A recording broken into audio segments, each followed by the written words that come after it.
Good morning, everyone. May I request you to all of you to take your seats, please. So good morning, ladies and gentlemen. Welcome to the 10th Joint Industry Outreach Seminar, or what we'll be calling GIO for short, all through. I am your MC for the next 2 days. My name is Seema Gehlot. I am a Non-Proliferation Export Control Analyst as well as Lab Lead for International Non-Proliferation Export Control Program, INECP, at the Lawrence Livermore National Lab, which is just on the other side of the Pacific in California. We start with a few announcements. Please put your phones on vibrate. Take any calls that you may have outside the seminar room, right across from those doors. Lunch and coffee will also be right outside, and restrooms are on the other side of the foyer where you're being served coffee and tea. And in case of emergency, the hotel staff will guide you where you need to go. Now, behind me, you will see we'll have information on Menti. This is a tool we will be using throughout the program. And this is, you can log in using your devices, phone, tablet, computers, all of them together if you want. There will be a code for it. And what this tool will allow us to do is when we ask you questions, you can answer anonymously. And this is during transition times. And later on, after we are, when we are in transition time between panels, there would be some questions that you would answer, but at the end of the panel, or during when our speakers are speaking, please send your questions to Menti. Again, it'll be anonymous, we'll receive them, and we will give them to the moderator, or I will read them out. So we also have different places throughout this room. We have set up where you can walk up to a microphone and ask your question. So you have two options for asking. One is the Menti, anonymous. The other one is these microphones. And when you go to the microphones, please do identify yourself before you do that. So this is, you can scan the QR code, or you can enter this code when you go to menti.com. If we are done with that, let's try out the first question. Stacy, are we ready? All right.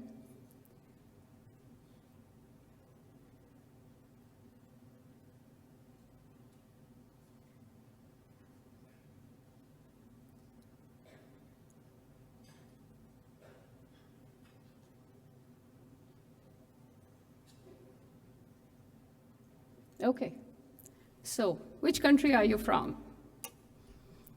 We just want to see which countries are represented here. And as you answer, you'll see these popping up. And the biggest, the name in the largest font means those are the maximum number of people where these represented here.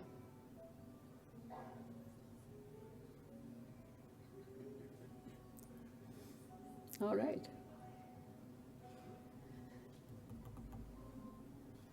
So that's a whole, of course, the maximum number of people, of course, from Singapore, as expected. United States being the second largest delegation, Philippines popping up, and Malaysia. Great. Okay, let's answer the next question. How did you get here? You have choices. Aha, I see.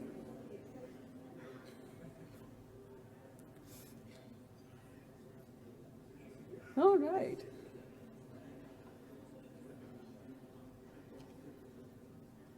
So those of you who came by the horse, have you told the hotel staff to let your horse eat the grass, the green grass in the gardens? Or are you bringing hay with you?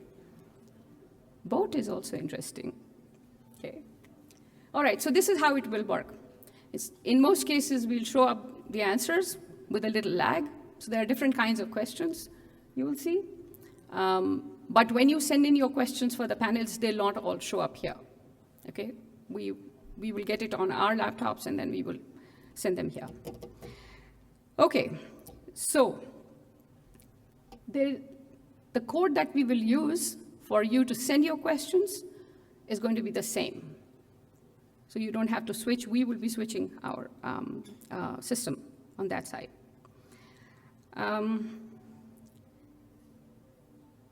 Okay, so this is a question that we do want to hear from you again. This time it's not a joke question. We really do want to understand, what are your expectations from the seminar? I see. Enlightenment, yes. Not quite the Bodhi tree, but we will get there.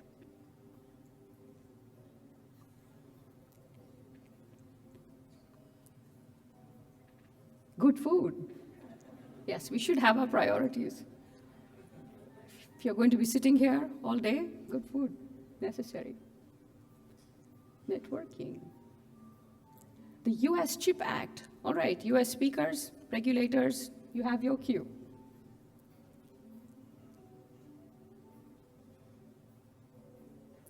Same for the BIS update.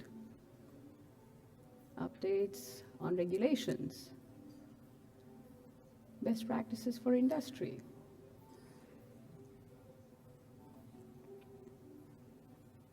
Customs, food, to learn.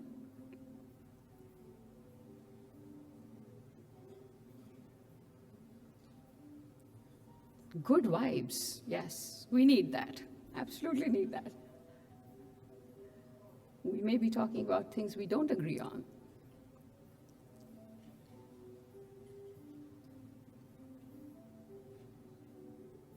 All right, a few more seconds if you still haven't typed. If you're like me, you're making mistakes while typing. So one of the things that we are seeing from here is we are all here to learn new things, get updates on things that we've been working with. And I'm happy to inform you that we have speakers who will answer most of those needs. They will provide you updates from different parts of the world. Oh yes, that is very important. We will end on time.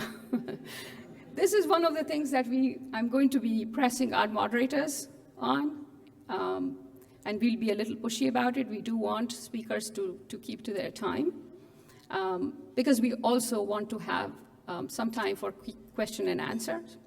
Only the first panel that you will be hearing from, welcome and introductions. There will be no Q&A there, but for all others, we've kept anywhere between 20 to 30 minutes for you to ask questions. So that.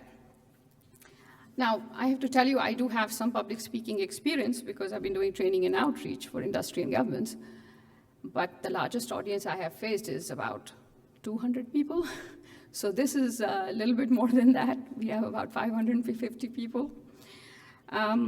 So I am a little bit nervous. I might make a few mistakes.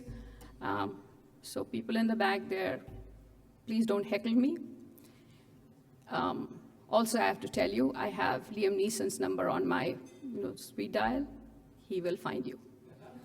So with that, I would welcome the next three speakers to come up on stage. We'll begin with Mr. Casey Mace, Deputy Chief of Mission, U.S. Embassy in Singapore.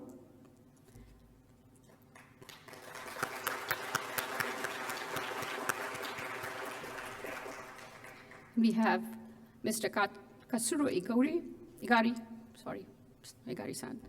So, Mr. Katsuro Igari, Director General, Trade Control Department, Trade and Economic Cooperation Bureau, Ministry of Economy, Trade and Industry, Japan.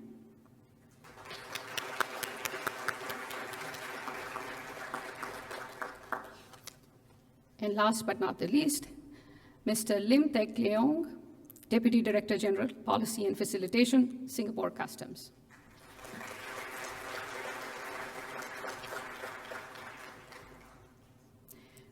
So as I had said initially, we are here to celebrate 10 years of partnership between these three governments, Singapore, Japan, and the United States. We are also here to reiterate the importance of government and industry as a partnership in strategic trade management. And the three speakers will tell you a little bit more about the rationale of these programs and what we have achieved in the past 10 years by hosting industry here. Please, thank you. Well, good morning. I was glad to see that one of the expectations on the screen wasn't a great welcome speech, so I don't have very high expectations to meet. But it is my honor, on behalf of the U.S. Embassy, along with Deputy Director General Tak Leung of the Singapore Customs and Director General Katsuro Igari of the Government of Japan, to welcome all the delegates from around the world, as well as the Singapore business community. It's wonderful to see everyone here this morning for the 10th anniversary of the Joint Industry Outreach Seminar. This is a momentous event. I arrived in Singapore over the summer, so this is my first time attending the JIO. However, I'm thoroughly impressed with the ambitious agenda, distinguished speakers, and of course, this fantastic audience. Let me start by expressing my deep appreciation to our partners at Singapore Customs, the Japanese Ministry of Economy, Trade, and Industry, and the U.S. Department of State Export Control and Related Border Security Program for co-sponsoring this important event. This event is more than a shining example of the vital cooperation between key international partners. It is also a reminder of the important role trade, specifically secure trade, plays in our everyday life. Trade is not only the economic lifeblood for the region and a country like Singapore. It supports the overall health of global commerce that in turn affects everyone in this room. To the audience, your attendance and participation over the next 2 days directly impacts and supports the critical yet elusive goal of a resilient and secure global supply chain. And for that, I thank you. This year marks the milestone of a decade-long partnership between government and industry in Singapore. This is the biggest in-person audience in JIO history. But more importantly, it is also the largest and most diverse group of government officials from around the globe. In addition to the partners I mentioned previously, we have representatives from 9 ASEAN member states, as well as Australia, Germany, the European Union, and South Korea. That said, government is only half the equation. We are joined here today by over 300 private sector companies and academic institutions ranging from a small family-owned shipping company to familiar multinational corporations that are household names across the world. Each firm, regardless of size or sector, is important and has a critical role to play in a secure trading ecosystem. I would be remiss as the U.S. keynote speaker not to recognize the planning, support, and participation provided by the United States to make this event a reality. The JIO, as well as some additional engagements later this week, is a product of a team of professionals from the U.S. Embassy in Singapore and our colleagues at other missions in the region and the Departments of Commerce, State, Energy, and Treasury visiting us from Washington, D.C. Of note, this enormous production effort you see around you is being accomplished by the staff from the Lawrence Livermore National Laboratory in California. It goes without saying, we should be very proud of this team.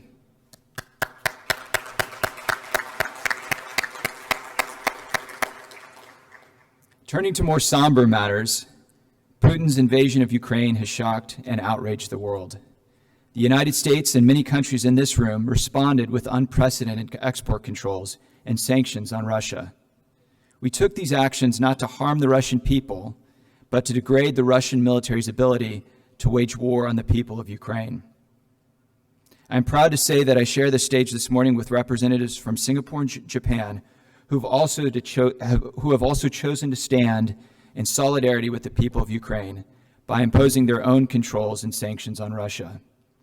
When governments take measures to coordinate and implement laws to curb illicit trade, it has a profound effect in constraining the ability of people like Putin from destroying the fabric of our international order. However, to reinforce the theme of the JIO, governments cannot do this in isolation. You, the business community, are our eyes and ears. You're the ones who receive the suspicious inquiries, see unusual activity, and know what is normal or not normal in your profession. Additionally, you're the ones whose reputation is most damaged when items get diverted, and who spend hard-earned profits on compliance programs, while your less diligent competitors may not.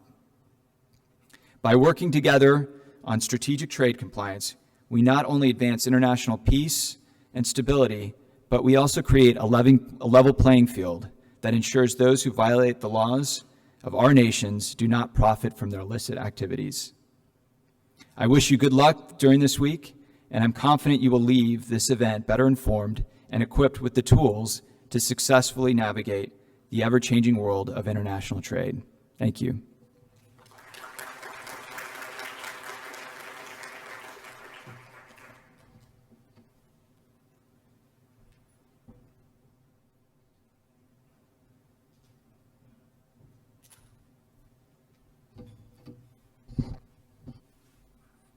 Good morning, everyone, and many that are friends and in Singapore and Asian countries and regions. I am Katsuro Igari, Director General of Trade Control Department of METI, Ministry of Economy, Trade and Industry of Japan. So on behalf of the government of Japan, I am honored to be speaking at this opening ceremonies. First of all, I would like to cordially celebrate the memorable 10th anniversary of the Singapore Joint Industry Outreach Seminar. While the last two seminars were held online, but it is notable that we have remained steadfast in our efforts to continue active discussions in the field of strategic trade management, even under the difficult situation during the pandemic. Today, I'm so happy to see all old friends and the new young friends again. As I can see so many participants from industry sectors, and I realize that we have hosted a common recognition of the importance of strategic trade management throughout the outreach seminars that have been held in the past decade. The Russian invasion to Ukraine since February has been a serious threat to global security. At the same time, this is a significant event to remind us of the importance of strategic trade management. In addition, North Korea has violated UN Security Council resolution by intensifying its nuclear and missile activities.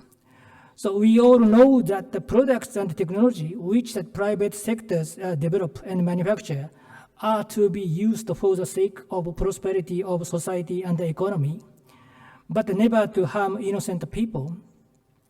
Therefore, while ensuring sanctions against unacceptable behaviors, we must once again consider that the STM has served an essential role in stabilizing the global community. In implementation of STM, each country has built its system according to basic frameworks provided by UN Security Council Resolution 1540 and the export control regimes.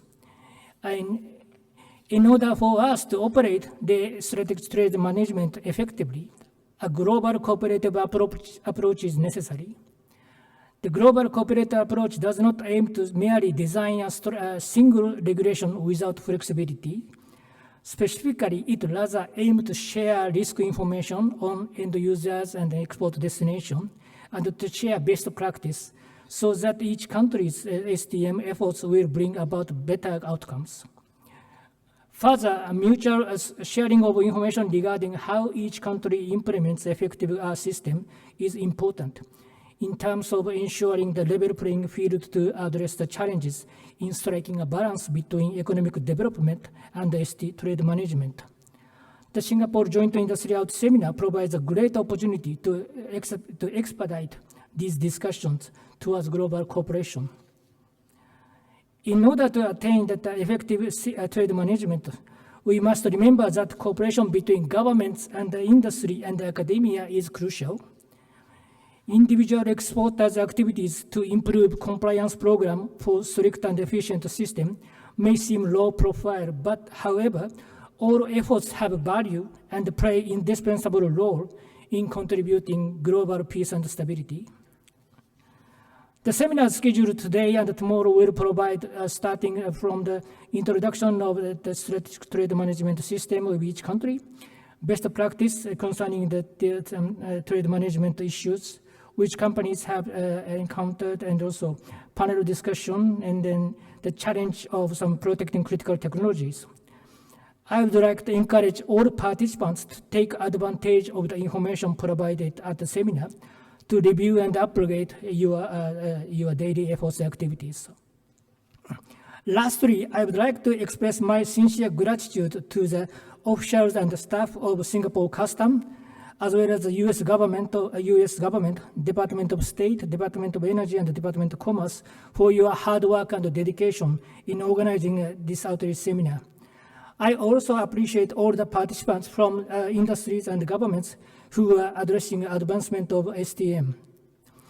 I now conclude the expectation that the Singapore Joint Industry Outreach Seminar will develop further as a platform for dialogue on our trade management system for the next decade and onward. Thank you very much.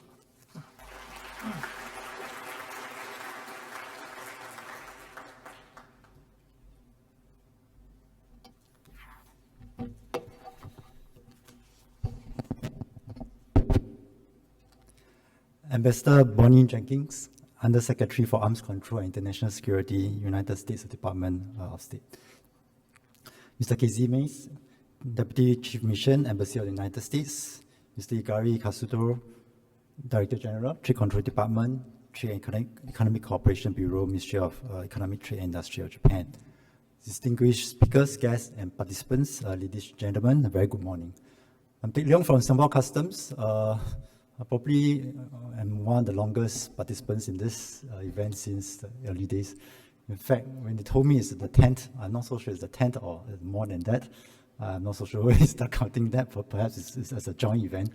But certainly we started this, at least Customs started doing outreach to our industry way before, more than 10 years ago. We started holding the event at DBS Auditorium, which was a much smaller place, less grand than this, definitely no food stuff. So we have definitely improved over the years. But good to see you, all of you again. Many of you perhaps have been here with us for many years. We definitely have many new participants from the local industries as well from different countries. Definitely welcome all of you here. It's good to get everyone together, especially after 2 years of COVID, virtual meetings. We pretty got sick of it. And many people are keen to see each other in person. Maybe just have to take a quick pause. Can you have show of hands who is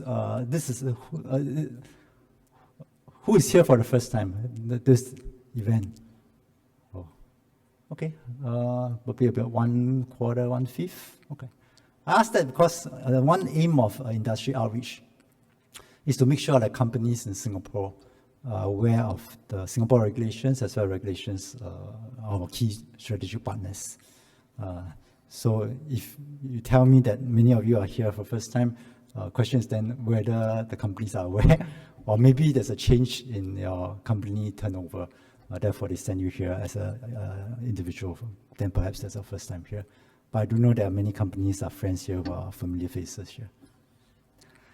On behalf of Singapore Customs, I think I welcome all of you again. So this 10th Joint Industry Outreach Seminar is jointly brought to you by the U.S. Department of Commerce, Bureau of Industry and Security, our long-standing partner of crime in this particular venture. Department of State Export Control Related Border Security Program, XBS, also a long-standing, a very good sponsor and support for all programs, not just this and many other programs we have in Singapore. Department of Energy, also a long-standing partner, and Japan Ministry of Economy and Trade Industry, METI, also a long-standing partner in this event. I think Singapore is happy to host the Joint Industry Outreach in person this year, I say after 2 virtual sessions, 2021. Pleased to see a good turnout this year. As mentioned earlier by my 2 speakers, more than 500 participants. I think it's the largest so far. And in fact, it's nicely done. And I think perhaps the first time we hold it here in the Shangri-La Hotel. Very nice stage, the flags behind. I was joking with the team that we are killing ourselves in the way we are setting a higher standard for us. Harder for us to improve year by year. So hope to set the expectation lower. I mean, temper expectation. Don't expect to better next year. Hope to at least keep the same standard.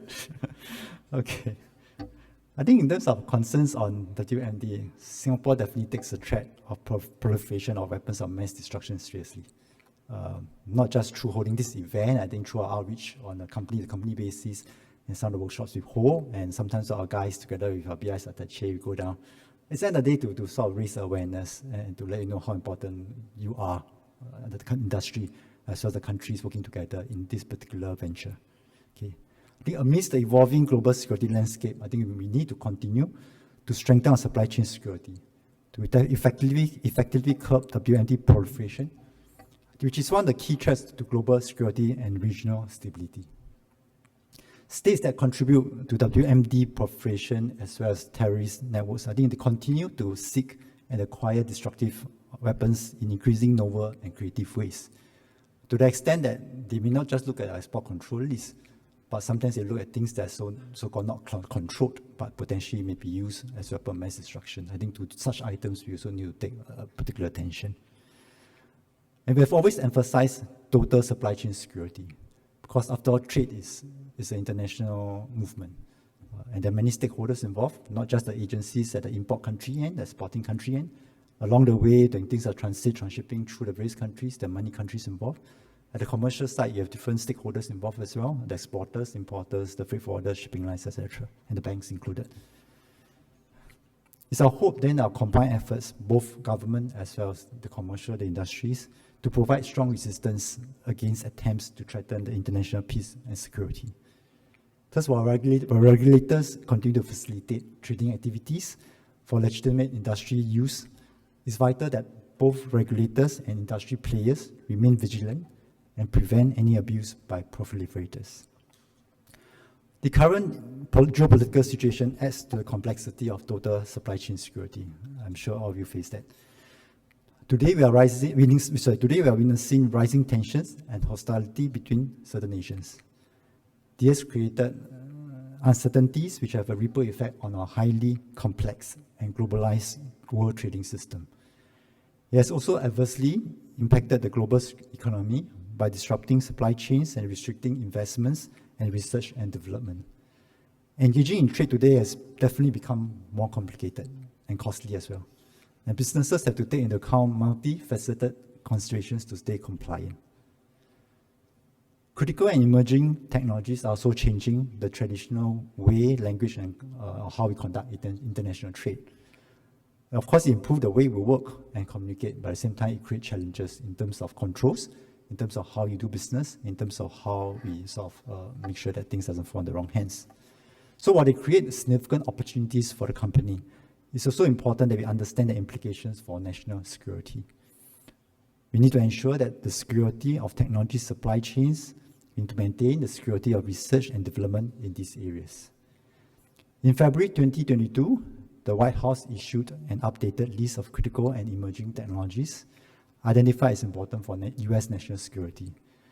We have speakers at today's outreach to share valuable insights on critical technology practices, protection best practices, emerging technology trends, and challenges in this new normal. Strategic trade compliance is a challenging task, especially in the rapidly evolving technologies and strategic domains such as cybersecurity, defense, and aerospace. Businesses will have to adapt to regulatory changes, be updated on the latest development in the strategic goods control list in the regulations, and also be minded that national regulations and the pace of change differ from country to country. The active participation of businesses and close partnership with regulators are essential in striking a balance between a more secure and a yet more facilitative environment for trade. Today's seminar is relevant and timely given Singapore's ongoing efforts to enhance and strengthen the capacity of our local industry in Singapore as strategic trade management. In through collaborations with our foreign counterparts as well as partners in the private sector, we have lined up useful regulatory updates for you on various strategic trade control regimes in the region, as well as international compliance challenges and enforcement case studies.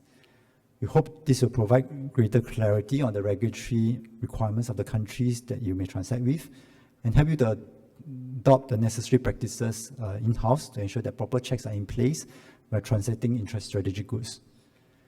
We're privileged to have speakers and experts from Australia. I think it's the first time they're participating in this event. I hope they continue to do so. The EU, Germany, Japan, Malaysia, the Philippines, Republic of Korea, which I think could have been the first time, Thailand, United States, and of course Singapore, to discuss the various strategic trade topics carefully curated for this year's event. We also have 3 private sector representatives to share the compliance challenges which arise in this complex regulatory landscape. And I hope this joint outreach accords you plenty of opportunities to participate and of course network actively, exchange of name cards so that you know who to go to, who to talk to when you have questions in the next 12 months. To make this event more fruitful and meaningful, I hope definitely you take the time during the break sessions and lunch sessions to know more people. The food here is good, I know, yeah, but just focus on networking, maybe eat less healthy for your side, for your own personal gain as well. To conclude, I think we'd like to thank our fellow co-organizers, the US Department of Commerce, Bureau of Industry and Security, US Department of State, Export Control and Related Border Security Program, EXPIS, and Department of Energy, as well as Japan's Ministry of Economy, Trade and Industry for their generous support and assistance in making today's event possible. With that, I wish you all the best and hope to see you every year. And I think I should be around every year for this event as well. Thank you very much.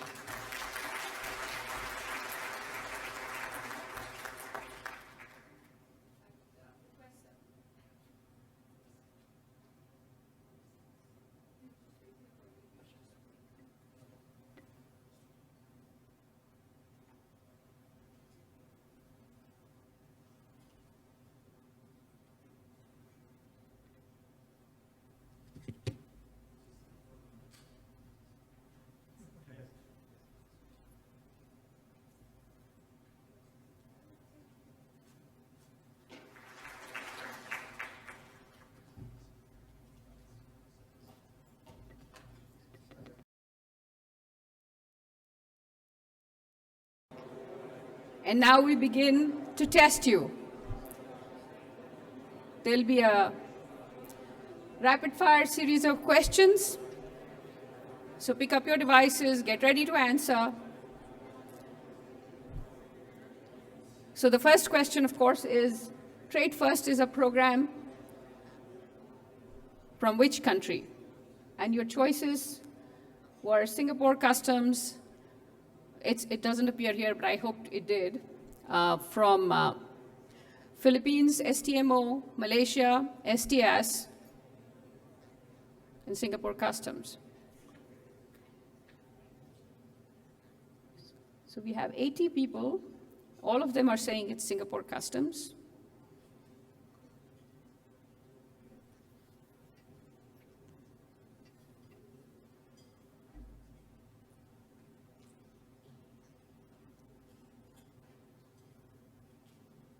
Okay, we have a couple of people saying it's Thai Customs.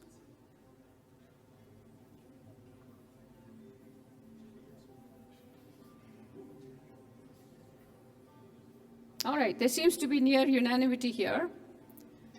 It is Singapore Customs. So good job, all of you who have done that. Let's go to the next question. You have to read carefully. Not this one, but some of the questions are tricky. So,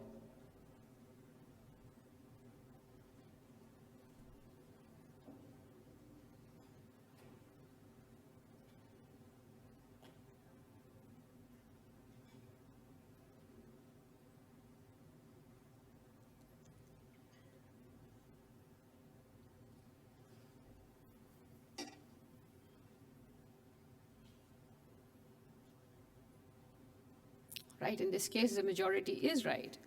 It doesn't allow you to export and import controlled items without a license. There's a special kind. If you have a certain level of internal compliance program, it allows you to export or import to specific customers in specific countries, very specific items, but you do have to get that permission first time, and it's valid, I think, now for 1 year. So, okay, let's go to the next question. Again, simple question. Critical infrastructure includes satellites and other communication systems, yes or no?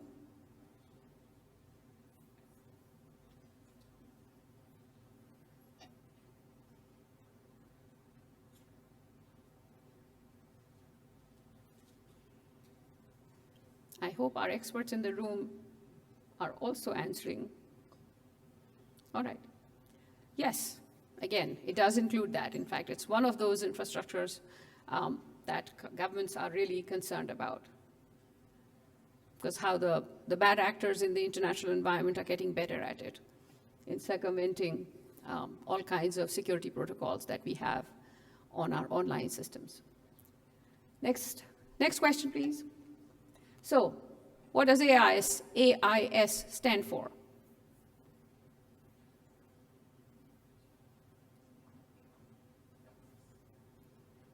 Remember, we are talking about all kinds of things: sanctions, terrorism, proliferation. So it could be any of the bad actors.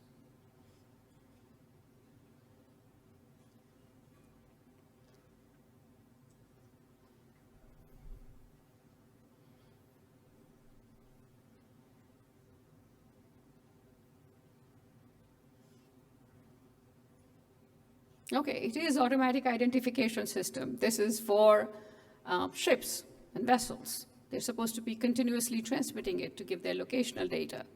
It's one of the requirements of the International Maritime Organization, meant originally to avoid accidents, but now it's increasingly being used for those ships or vessels that are trying to evade sanctions.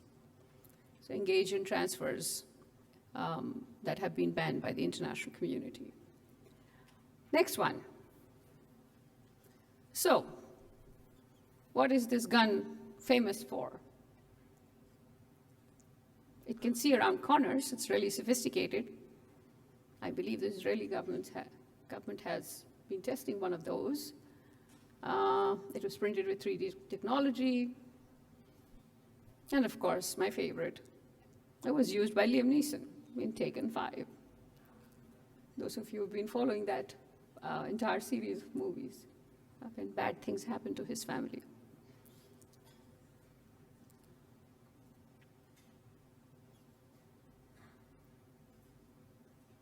Yes, it was the one that was printed with 3D technology, the concern being that this is an example of how many of the small components that we try to control through our control list or multilateral regime lists and so on, those could now be printed by the bad actors to very precise measurements.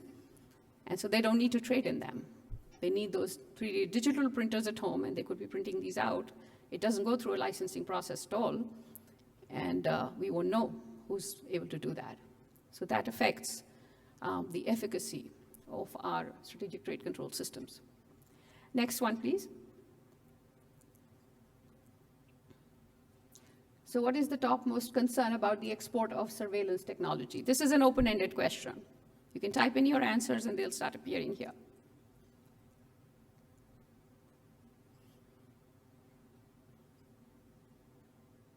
Why are we concerned about surveillance technology?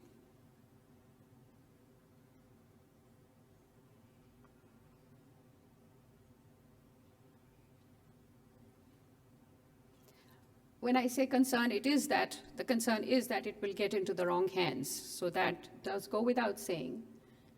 We do have privacy issues, of course, that we are concerned about from surveillance technology.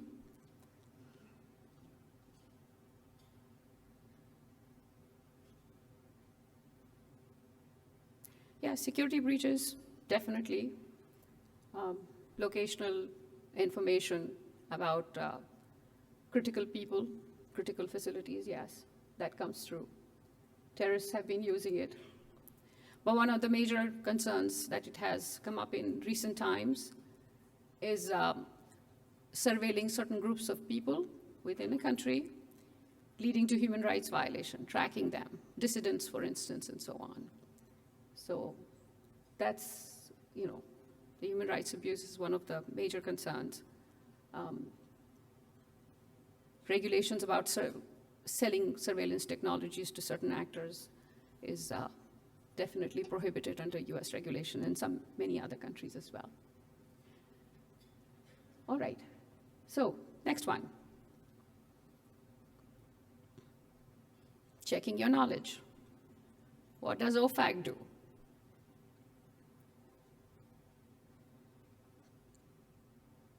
And if we have people from OFAC here, take note. You haven't explained your mission quite well if you have both of those bars rising up together, because only one of those is true.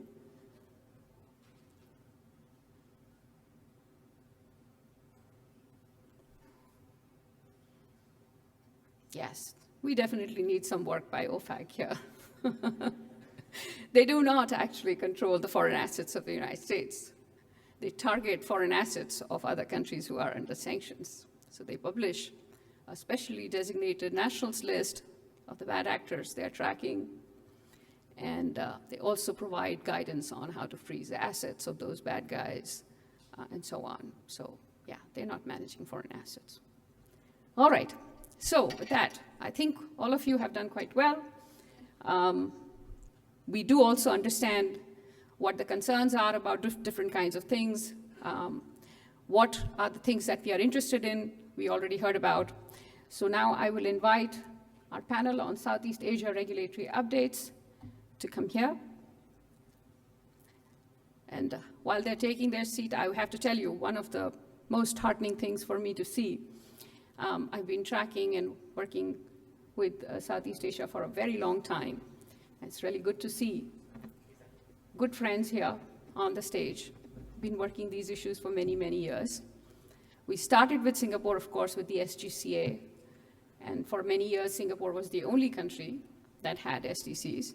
But now, of course, we have so many more people here. I will leave you in the good hands of our moderator, Mr. Dr. Sylvain Pelcalvo. He is senior researcher in the European Studies Unit at the Faculty of Law and Political Science at the University of Liège in Belgium. He's worked for European cooperation projects on strategic trade and CBRN, risk management jargon. So CBRN stands for chemical, biological, radiological, and nuclear risk management. For 10 years, and is currently technical director of the EU P2P, partner-to-partner project 90, on export controls of dual-use goods for Southeast Asia. So you'll be hearing more about the EU P2P program later on today. He also collaborates with international organizations, European Union structures, and European defense ministries in the field of dual-use goods, trade controls, EU policies on security and defense, in relation to which he's written a number of publications and is widely known for his expertise on these issues. So I invite Dr. Sylvain Pelcalvo. He is going to introduce the rest of the panelists to you, and we will continue from there. Thank you.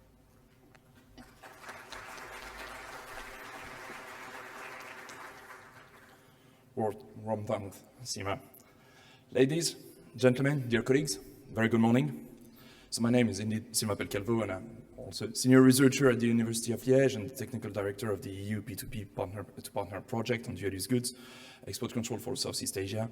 But today, I've been given, and I would like to congratulate and thank the Singaporean, US, and Japanese organizing team for this event. I've been given the most distinct honor to moderate this panel. It's the first panel of this event, so dear fellow panelists, we better be good. Fortunately, we have not only an exciting subject on the menu, meaning the regulatory updates that intervened in 4 countries of this region that have set up, implemented, and enforced strategic trade controls, but we also have a dream team. And it will be my pleasure in a couple of seconds to introduce them. But first, let me introduce very rapidly the very exciting and topical subject of the regulatory updates in Southeast Asia. We will hear and discuss together during this session the updates from Malaysia, the Philippines, Singapore, and Thailand. while also keeping in mind the efforts that are undertaken at the ASEAN regional level for harmonizing the national approaches to building and practicing strategic trade controls. Some of these initiatives, notably framed in the ASEAN Political Security Blueprint for 2025, which promotes disarmament and non-proliferation, may and shall be considered as first steps in the right direction. We may notably cite here and highlight the ASEAN Single Window, the work performed by the Coordinating Committee on Customs, the CCC, in relation to the mutual recognition agreements on authorized economic operators, or even the facilitation of training of customs to strategic trade control enforcement. Although at first sight limited, these actions shall be taken as positive steps and shall be seen as an encouragement to enhance coordination and convergence at the ASEAN regional level as it comes to strategic trade controls. And I recommend to all, in this respect, and because as an academic myself, I cannot help recommending books, I recommend the excellent publication edited by the Pacific Forum in December 2021 and openly accessible, titled Strategic Trade Controls in Southeast Asia, a Pandemic Update, containing notably articles from our Master of Ceremony, Seema, and a member of our panel. So, we set the scene. Now the actors, our dream team, for presenting and discussing with you the latest regulatory trends in these 4 engine countries, which are Malaysia, the Philippines, Singapore, and Thailand, in this alphabetical order. So, from left to right, from your side, first, Miss Cinderella Barnabas has 13 years of service as an officer of administrative and diplomatic services at the government of Malaysia. Currently, she is attached in the position of Principal Assistant Director to the STS, Strategic Trade Secretariat of the MITI, Ministry of International Trade and Industry. She's currently assisting and handling matters concerning policy, amendment of acts and regulations, and other operational functions such as licensing, evaluation, meaning audit, and matters relating with ITTs, intangible technology transfers. At the same time, she's also covering for a Strategic Trade Act, so back in 2010, issued in 2010, Outreach and Awareness Program. Then Ms. Janice Sakadon Dimayakak is the Acting Director of the Strategic Trade Management Office, the STMO, of the Philippines. She played a key role in drafting the implementing rules and regulations of this STMO, of the STMA, the Strategic Trade Management Act, which was adopted in 2015. In developing the licensing and enforcement systems of the STMO, and also in setting interagency protocols for the effective implementation of the STMA in the Philippines.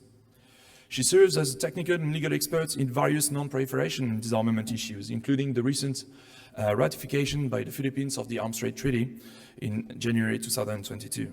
She has solid experience in law and the judiciary, having worked for the Supreme Court of the Philippines, the Court of Tax Appeals, and also PricewaterhouseCoopers before joining the Department of Trade and Industry in 2016. Next, Ms. Esther Eng is currently the assistant head of the Trade Strategy and Security Branch of the Trade Division at the Singapore Customs. The branch supports the Trade Division in providing policy inputs and strategic planning on customs trade matters, including strategic goods, the UNSC, UN Security Council resolutions, and supply chain security. She serves also as a key liaison for foreign and local agencies also on these matters. Last but definitely not least, Dr. Dachayabon Chom, as he allowed me to call him, is the Deputy Director General of the Department of Foreign Trade of Thailand, Ministry of Commerce. After completing his doctoral degree in international business, he became a lecturer in universities for 4 years, gaining a thorough advance of knowledge in business, in international business, and multilateral trading systems. With extensive background of working at the Ministry of Commerce in Thailand for 18 years, Dr. Dachayabon is currently specializing in strategic trade management. His vision aims to facilitate trade and to ensure that the business environment flows is as stably, smoothly, and freely as possible in response to Thailand's national policy. Well, no doubt, therefore, that with such a panel, we will not only be good, but also be the best. Ladies, sir, thank you very much for having accepted to share your views and your work with us and with this audience for this event. And with your permission, I will invite our audience to prepare and keep questions then for a Q&A session that we will open just after your presentations. With this, Ms. Barnabas, the floor is yours for your presentation of the recent regulatory updates in Malaysia. Thank you.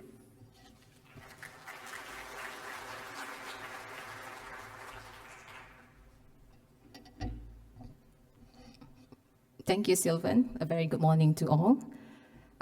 We are honored to be part of this event, and before I begin, on behalf of the Strategic Threat Secretariat MITI, we would like to record our appreciation and thanks to the Singapore Customs, the US Department of State, the US Department of Commerce, the US Department of Energy, and Japan's Ministry of Economics, Trade and Industry, METI. Thank you for inviting us to present and share on our regulatory updates, and congratulations on the 10th year anniversary to the organizer for the 10 years of great effort in promoting strategic threat management through outreach to the industry. We wish all success for this week, and we hope all attendees, especially the practitioners and industry, will be able to bring back key takeaways that may benefit you and your organization. Since we have a very tight schedule today, I will be sharing the latest regulatory update in Malaysia, and I will be sharing on the Strategic Threat Compounding Offences Regulations 2022. Allow me to share also the overview of SDA 2010 implementation in Malaysia for the benefit of those who are not familiar with strategic threat management operational structure in Malaysia. Then I shall conclude my sharing with other updates at the end of this presentation. As the member state of the United Nations, it is our obligations to the United Nations Security Council resolution, UNSCR 1540, called on all member states to implement the resolution. Malaysia ratified and translate this commitment in 2010 by introducing the Strategic Threat Act 2010 and its subsidiary regulations as domestic legislation. The Ministry of International Trade and Industry, MITI, specifically the Strategic Threat Secretariat, is entrusted to be the focal point for the Act. SDS coordinated the implementation and enforcement of the Act together with other agencies, which include the licensing and enforcement agency that is authorized for the purpose of this Act and may exercise the powers of enforcement. We will now come to the core of the presentation, where I will be sharing the Strategic Threat Compounding of Offences Regulations 2022. This will be a general overview of the regulations and the basis of good to know.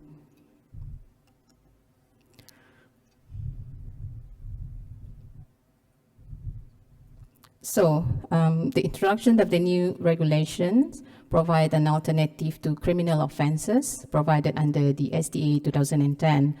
In the context of law, compounding of offence means amicable settlement for the purpose of avoiding prosecution for an offence to settle an offence by monetary payment in lieu of prosecution. Better late than never. We are able to enforce the regulations after 5 years of the amendment of the Act in 2017.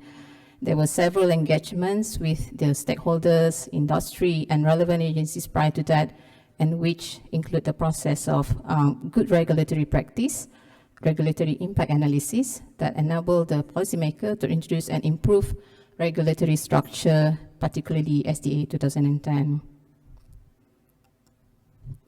An amount of time was taken to ensure the operational and technicalities are in order, and we hope at the end of the day, what is important, that the regulation can be implemented effectively. The regulations are published in the Federal Government Gazette on 10th of May and enforced on 1st of June 2022. Under the first schedule, there are 15 offenses that are prescribed to be offenses which may be compounded under the Strategic Threat Act 2010, and proliferation financing offenses committed under the Strategic Threat United Nations Security Council Resolutions Regulations 2010. In general, offenses that are compoundable are unintentional offenses. This will be subject once the investigation paper is conducted or concluded. The Deputy Public Prosecutor shall decide if a compound can be offered or otherwise. You may refer to the respective section of the regulations that is available on our webpage and the Attorney General Chamber's portal.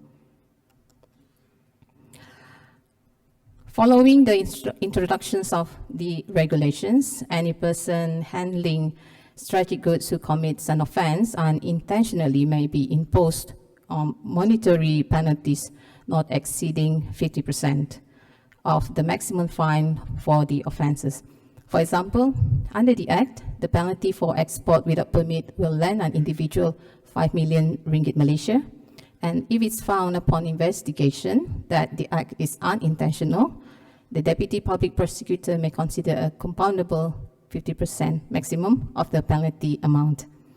An offer to compound an offense shall be valid for a period of 30 days, starting from the date the offer is received by the person to whom offer is made, or such extended period as the authorized officer may grant, and if full payment of the sum offered is made on or before the expiry of 30 days of such extended time granted, no further proceedings shall be taken against the person who committed such offense. So the regulation provide quick and efficient resolution of the matter and no criminal record for the defendant. And consider this is an alternative approach to the court process, as it seeks to settle the case swiftly without having to go through court. So this is the general overview of the current regulatory updates in Malaysia, particularly on the Compounding Offences Regulations 2022. Please refer to our webpage for further information, and copies of the regulations and the presentation slide on the respective topic is made available to the public. I am glad to share that prior to the enforcement of the regulation, we conducted several town hall sessions in major cities in the country, Malaysia, and we hope that by implementing the compounding offences regulations, the authority will be able to effectively implement the STA 2010 by offering administrative penalties rather than going through the prosecution process. And subject to the investigation outcome, the DPP shall determine the decision. Nevertheless, we hope that any enforcement of the Act will carry a deterrent effect on any individual or body corporate, and we hope they choose to comply and adhere to the law. On another update, if I may, we are hopeful to gazette and publish the strategic item list order 2022 soon. And as of now, the final draft is currently being reviewed by the Attorney General Chambers. For your information, Malaysia adopts the European Union EU list, dual-use item list. So please feel free to visit our webpage for any updates on any programs or anything with regard to STA 2010. With this, I shall end my sharing. I will pass the floor to Sylvan and other panelists to share the regulatory updates in the respective jurisdictions. Thank you very much.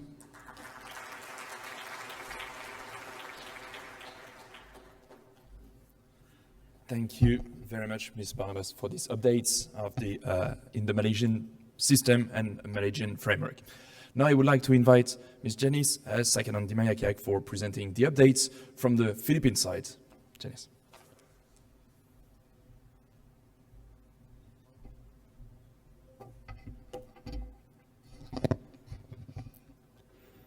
Good morning everyone. Magandang umaga sa inyong lahat. Naimbag nga bigat kanyayo amin apo.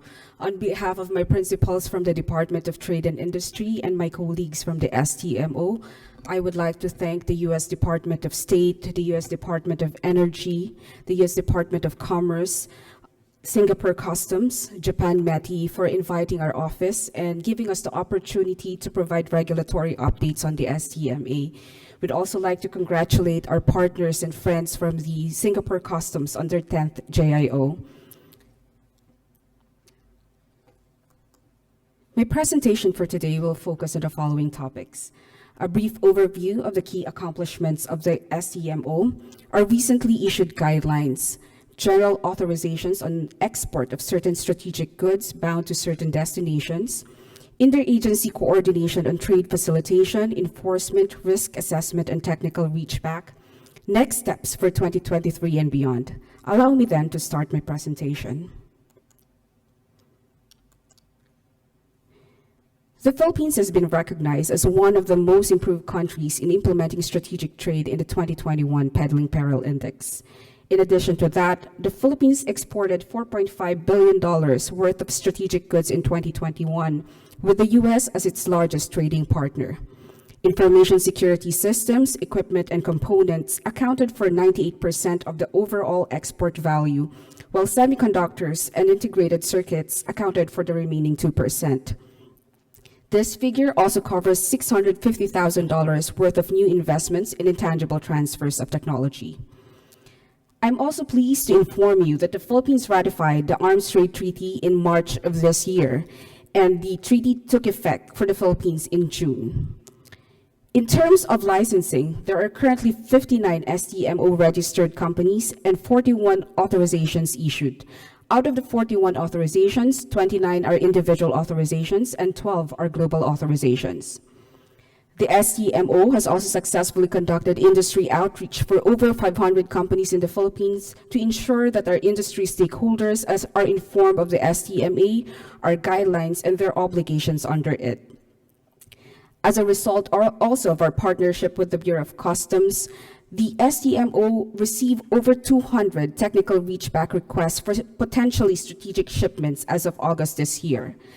And all of these achievements are made possible through the whole-of-government approach to implementing the STMA in the Philippines. And for this, we are thankful for the 37 partner agencies in the government who actively assist the STMO in the areas of trade facilitation, enforcement, technical reachback, risk assessment, and prosecution. The STMO has also issued several guidelines for the industry and the public for the first half of this year. The first memorandum circular is a guideline on compliance check. This guideline sets rules and procedures governing the conduct of compliance checks or post-authorization audits by the STMO. This guideline is to ensure transparency and predictability in the conduct of compliance checks or audits of our STMO officers. The next memorandum circular is our guideline on technology control plan. This guideline outlines the elements of a TCP compliance system required by the STMO for its individual, global, and governmental end-use assurance applicants or holders for intangible and tangible transfers of technology.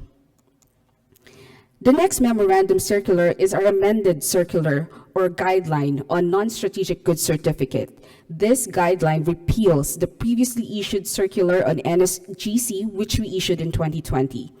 This circular sets out the procedures by which covered persons may self-certify for non-strategic goods coverage through an affidavit stating that the item is not covered by the NSGL. So a template for this affidavit is attached as an annex to the circular.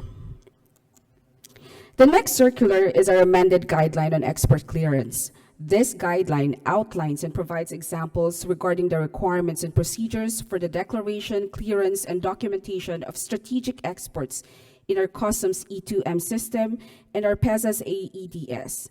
As agreed with these two agencies, exporters in the Philippines will have to use boxes 8 and 31 on the export declaration for STMA transactions until both systems are integrated in the future. The last one is not necessarily a guideline, but an announcement to all persons engaged in strategic trade in the Philippines to register and apply for authorization before exporting items that are covered by the NSGL. This announcement also encourages people who have already registered with the STMO and who have not subsequently applied for an authorization to apply for an authorization with the office prior to exportation of strategic goods. With the goal of promoting compliance, the STMO also provides certain services to our industry stakeholders. So one of those services is our commodity classification service. So a memorandum circular was issued by our office to guide our industry to determine whether their items, software, and technology are covered by the NSGL. Our office may also provide further assistance to our industry, provided that the industry has already conducted an initial assessment based on the commodity classification methodology that is provided in the memorandum circular. Also, the growing use and complexities of sanctions has made doing international business increasingly challenging, especially for Philippine companies. And as a response to this, our office provides end-user business advice, and we also regularly publish sanctions updates and advisories to reduce the risk of our companies facing negative impact from engaging in international trade with sanctioned individuals, entities, or countries. We also take into account that the effectiveness of the STMA depends largely on our industry's capability to implement internal controls to detect and deter illicit transactions related to the STMA. So we build their capacity and teach them on how they could comply with the ICP elements that is provided by the STMO. Lastly, our outreach to industry continues to be a top priority for our office. Our outreach programs are designed to engage as much industry players as possible, exporters, freight forwarders, shippers, associations, among others, to capacitate them and be effective as our first line of defense. I'd also like to provide the update that our office introduced its first 2 general export authorizations this year. The first one is the general authorization for repair, maintenance, or replacement of certain strategic goods. And the next one is a general authorization for the repair of after repair of certain strategic goods. There are 3 things that you need to remember for these 2 types of general authorizations. First, it refers to a specific list of destinations to which exports are authorized. Second, a specific list of items that may be exported to those destinations. And lastly, a specific set of conditions that exporters must comply with. The STMO general authorization per the issued guideline follows a simple yet secure process. First, the exporter must be registered with the STMO. Next, the exporter must determine whether the items and countries of destination are covered by the specific general authorization. In addition, an exporter must also ensure that it can comply with all the conditions set forth under the general authorization. After verifying the coverage, the exporter may send an email notification to the STMO that he intends to use the general authorization. And after sending that email, the covered person may then automatically use the general authorization without waiting for an email response from the STMO. So one key feature of this general authorization is that an exporter need not apply for this type of license with our office. After complying with all the specified pre- and post-authorization requirements, an exporter may use it right away. This aims to facilitate the trade of low-risk strategic goods bound for low-risk destinations. And one key benefit of this authorization is that it is valid for a lifetime until revoked or amended by the STMO. Our road to a whole-of-government approach to implementing the STMA did not happen overnight, and one of the most noteworthy developments was the formalization of our cooperation through instruments like MOU, MOA, interagency protocols, and information sharing agreements or arrangements. And for our subcommittees on enforcement and trade facilitation, certain agreements were entered into to facilitate the trade and not to hamper the trade of strategic goods in the Philippines. And one of the key takeaways for this slide is that now our Bureau of Customs checks potentially controlled shipments and reaches out to our office to verify whether those items are covered by the NSGL or not. To this effect, we issue a non-strategic goods certificate for all our frontliners that this item is not covered by the STMA. For our subcommittee on risk assessment and technical reachback, 3 important agreements were also formalized between the STMO and our Anti-Money Laundering Council, our Securities Exchange Commission, and our Philippine Nuclear Research Institute. The aim of these agreements is to promote and encourage cooperation among our agencies within the government. This step would further streamline the licensing process of the STMO, which in turn would benefit our industry stakeholders. The STMO has also lined up key initiatives to enhance its implementation of the STMA. By next year, our e-licensing system will go live, and the STMO has partnered with the US TITRA for the development of an IT platform that will serve as a one-stop shop for all STMA-related services, accessible 24/7 to cater to industries located in the Philippines and abroad.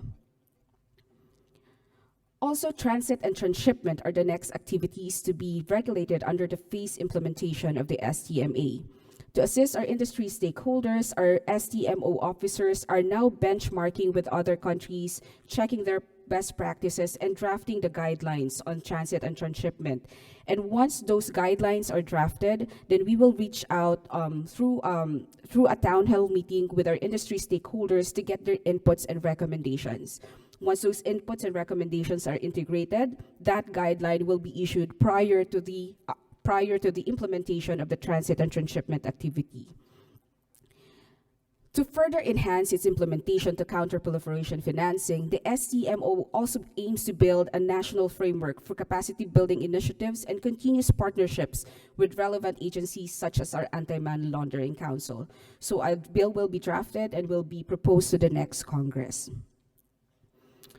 As we see more and more companies applying for registration and authorization from the STMO, we also want to take a step forward and identify ways to materialize our mandate of facilitating trade and investment through the management of strategic goods. And with this mindset, we started to transition from who are the companies that are covered by the STMO to who are the companies that we could pursue given this business model. So STMO is partnering with our Board of Investments, our Foreign Trade Service Corp, and our investment promotion agencies to promote the country as a safe manufacturing hub for strategic goods. And lastly, with the recent amendments of our Foreign Investment Act, our Public Service Act, and the Retail Trade Act, the STMO will be partnering with several agencies within the government to develop a risk management system to screen investments. And the intent is to use the risk assessment matrix that was developed by our licensing officers in screening investments in the Philippines. That brings me to the end of my presentation. Thank you very much for your attention. Mabuhay po kayong lahat.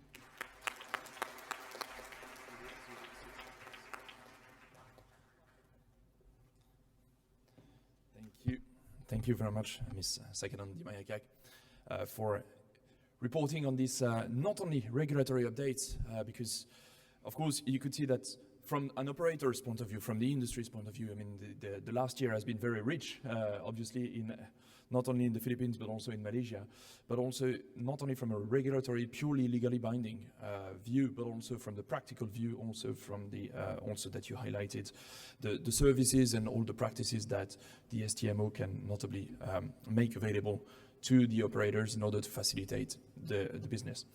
Thank you very much. And now I would like to call on Esther Ng, Ms. Esther Ng, to present also the regulatory updates from Singapore during the past year and so. Thank you very much. Esther, please.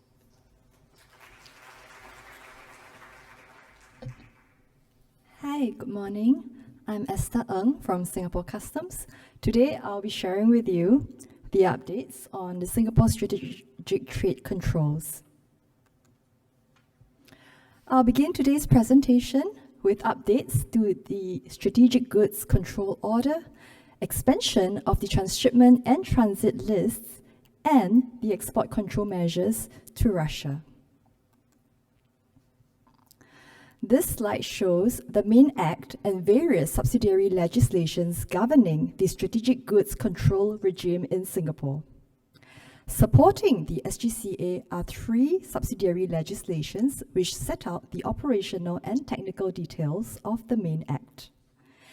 The Strategic Goods Control Regulations provides the operational and detailed regulatory requirements.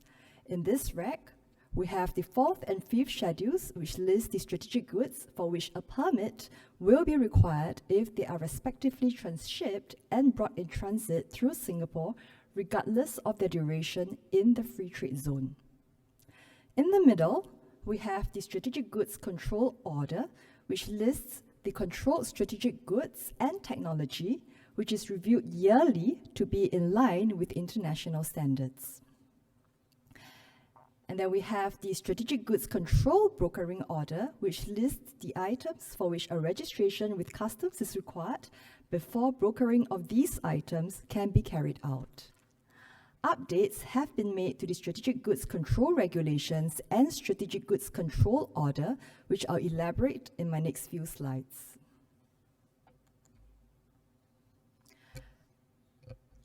So our list of control items was gazetted on 1st August 2022, and it will take effect next month on 1st October 2022. The Strategic Goods Control Amendment Order 2022 is based on the changes made in the 2021 Wassenaar Arrangement Munitions List and 2021 European Union Dual-Use List. The changes include new controls whereby some control parameters are added or amended to add or expand the scope of existing controls, and editorial changes or amendments in the text for clarification purposes. So these are examples of some of the new controls added or amended to add or expand the scope of existing controls. We have like armored or protective accessories, ML13, add-on ballistic protection elements specially designed for helmets, specified in category code ML13C1. And then we have software specially designed or modified for the development or production of equipment specified in CAD codes 2B002 to 2B009. So these are some examples where editorial amendments are made in the text for clarification purposes. So we have new local definitions for gun mountings, shift of definition from global definition to local definition for deactivated firearm, removal of global definition for resolution, removal of local definition for ground equipment. So with the ever-growing proliferation concerns from the international community over countries for the development of their nuclear, chemical, biological, and missile development program, Singapore has expanded the list of items controlled for transshipment and transit where permits are required. We have added 14 new MTCR codes into our 4th and 5th schedules of the SGCR. MTCR stands for Missile Control Technology Regime. This brings the total number of product category codes that requires permit for transshipment and transit through Singapore to 149. These changes will take effect on 1st October 2022. If any of your company's product codes falls under the 4th and 5th schedules of the SGCR, you are required to take up a strategic goods permit for its transshipment and transit. You're also required to take up a strategic goods permit if the strategic goods remain in our free trade zone for more than 45 days by sea and 21 days by air. So these are just some examples, list of MTCR items which are controlled for transshipment and transit. We have radiation hardened detectors, star trackers, GPS components, guidance sets usable by missiles, etc. We'll now move on to export control measures to Russia. With effect from 5 March 2022, Singapore has imposed export control measures to Russia. These sanctions and restrictions aim to constrain Russia's capacity to conduct war against Ukraine and undermine its sovereignty. Export controls are imposed on items that can be directly used as weapons to inflict harm or to subjugate the Ukrainians, as well as items that can contribute to offensive cyber operations. Hence, the following items under the Strategic Goods Control List are prohibited for export, transshipment, or transit to Russia.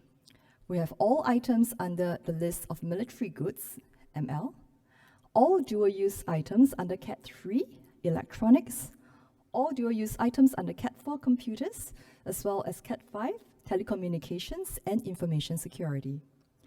And that's all I have today. Thank you, everyone, for your attention.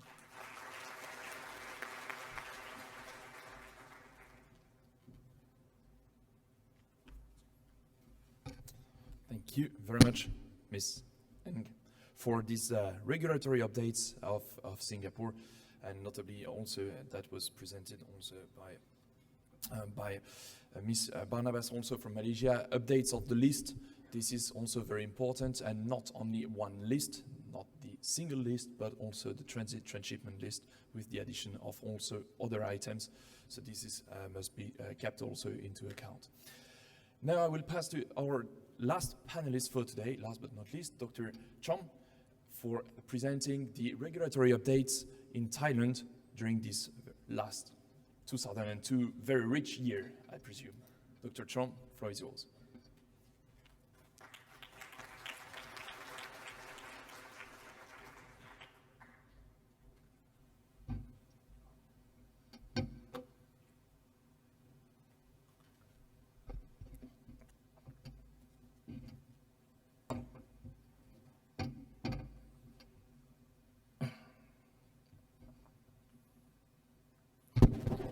Good morning.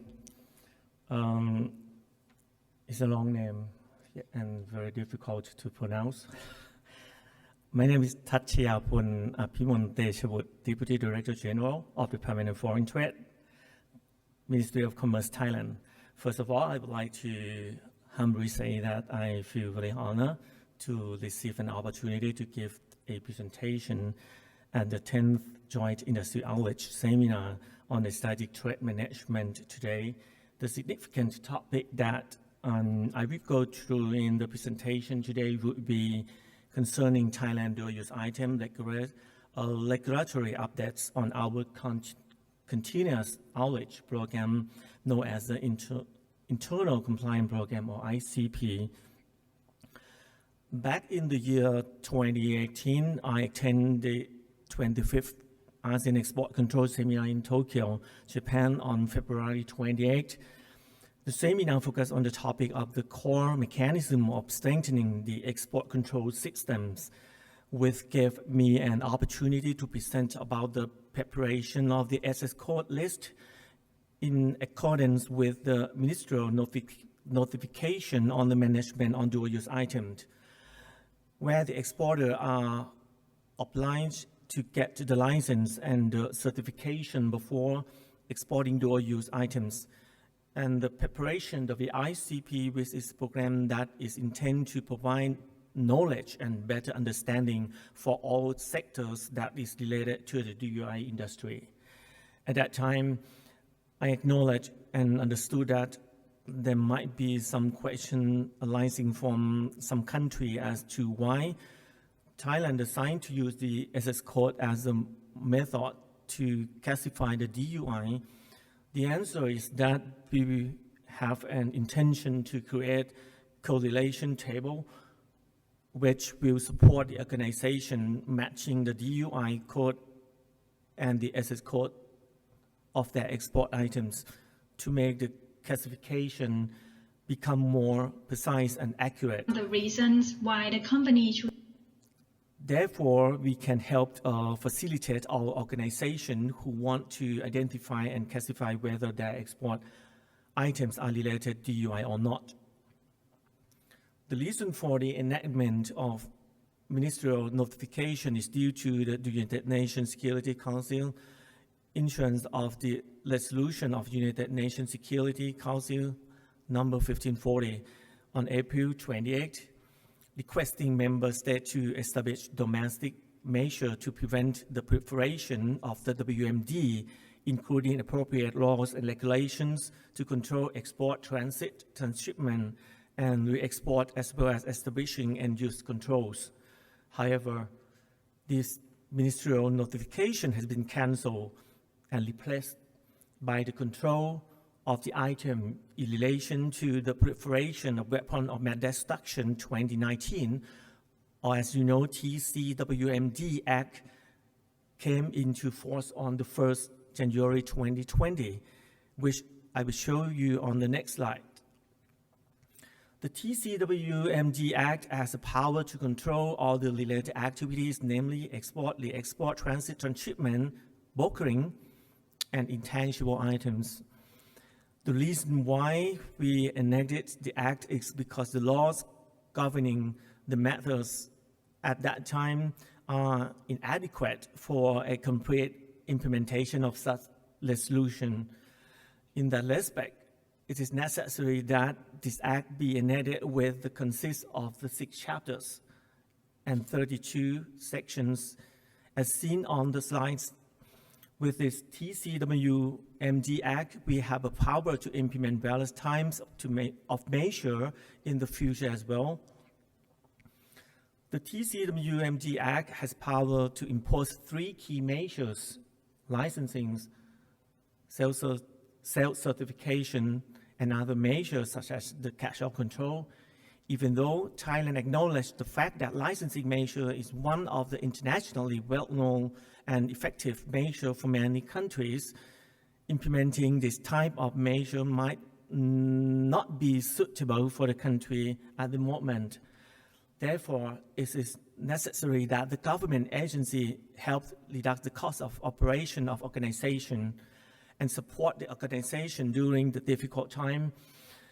And in other words, COVID-19 could be considered as a key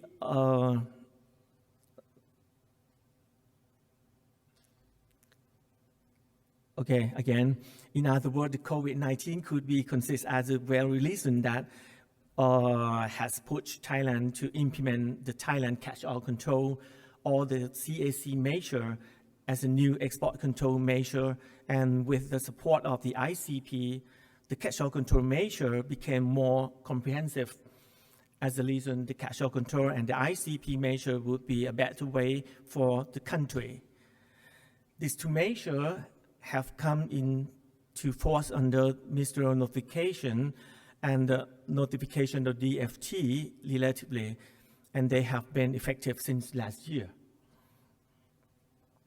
The catch-all control, according to Thailand's term, which refer to monitoring of all the items in the DUI list, is a control measure that conduct in the way that would lessen the cost of compliance, including monetary and opportunity costs for organizations.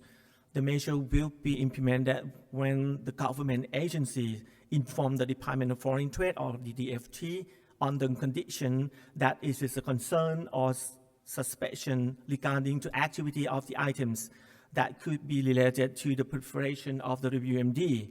And the DFT will inspect the transaction and issue a notification to prohibit those particular exports. In other words, the only thing that the organization have to do in order to comply with the CAC measure is to keep operating their organization, because the most of compliance processes will be handled by the government agencies. Thus, this can be said the advantages of complying in the CAC measure for the organization when compared to other measures such as licensing are more cost efficient and less time consuming. However, there is a disadvantage to this measure, which could be considered as too flexible, since the government would carry out most of the compliance process. Hence, the ICP is an important auxiliary measure to help strengthen Thailand's CAC measure and trade security. As of now, there are 6 authorities in Thailand that maintain licensing measure for dual-use items, namely Defense Industry Department for Arms and Armament Control, Department of Industrial Work for Toxic Chemical and Chemical Precursor, Department of Medical Science for Pathogen and Animal Toxin, Office of Atoms and for Peace for Uranium or other byproducts, Food and Drug Administration for hazardous substances, and Office of National Broadcasting and Telecommunication Commission for radio communication equipment. As for the DFT, we can also legally implement licensing measure according to the Section 12 of the TCWMD Act in the future if there are circumstances suggesting that the DFT need more stringent measure. So in short, for the DUI items control in Thailand, we already have licensing measure under the responsibility of the 6 ministries, which can control approximately 120 items. The remainder of 1,691 items fall under the catch-all control responsible for the DFT. May I say, do we have time? Okay.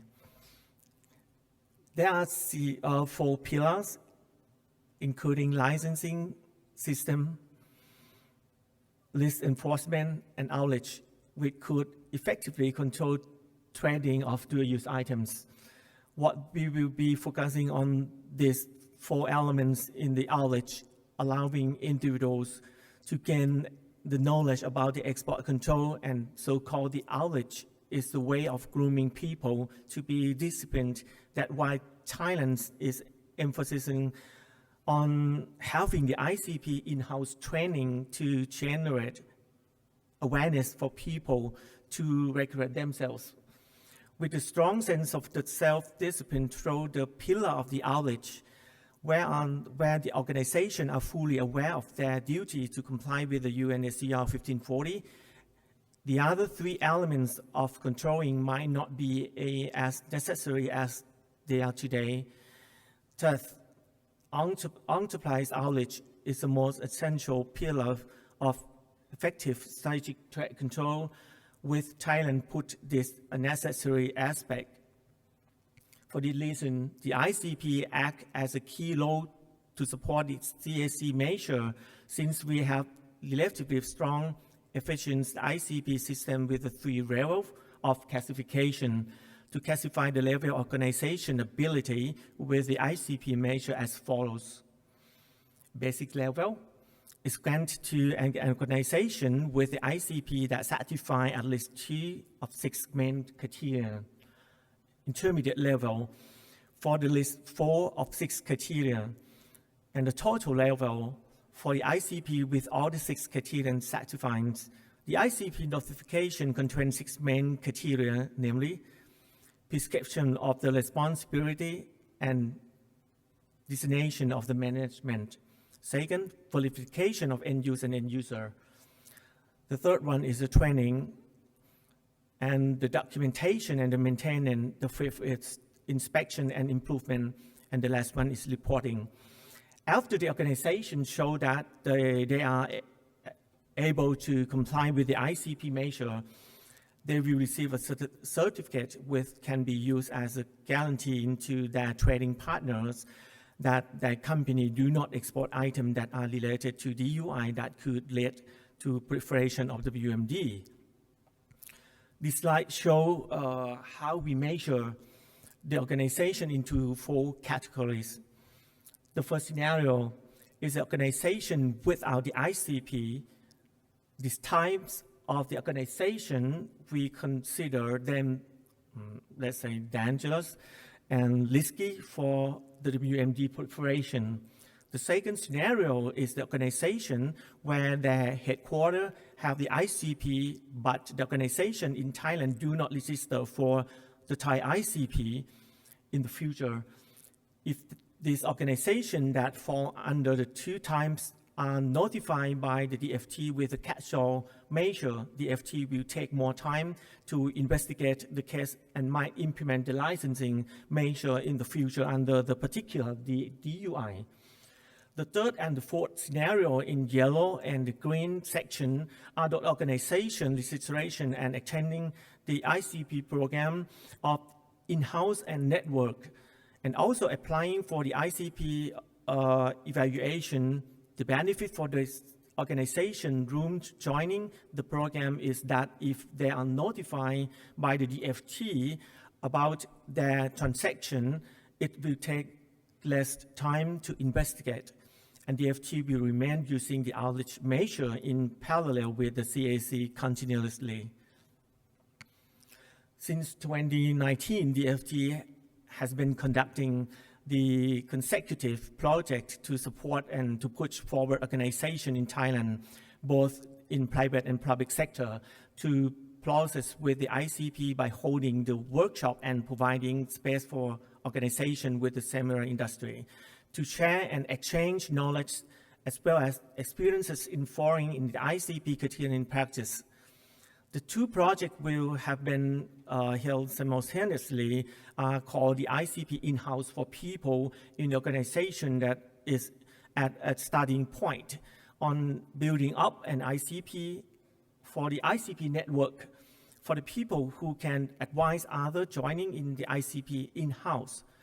ICP in-house and ICP network work like a preliminary round for the ICP evaluation.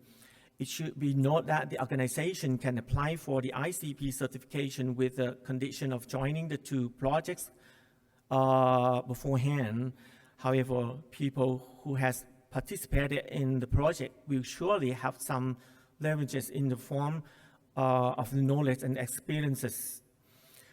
We have run up the ICP program since 2022 with over 200 participants so far. What I'm going to, do I have time? Oh, thank you very much.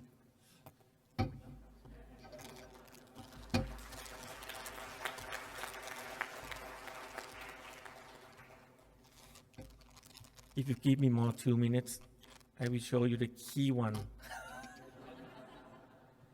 Well, it depends of the room. So what about the room? Yeah.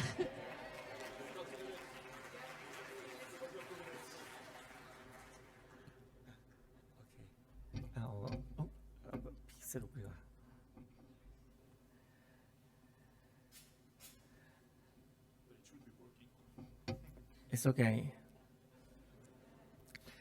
The reason why we are implementing the ICP is not only the fact the ability of the program is considered as a soft power, but it is also the fact that believe that Thailand needs to have this type of measure to act as a vaccine, which helped protect every Thai industry from the proliferation of the WMD, even though it is true that is in an international level.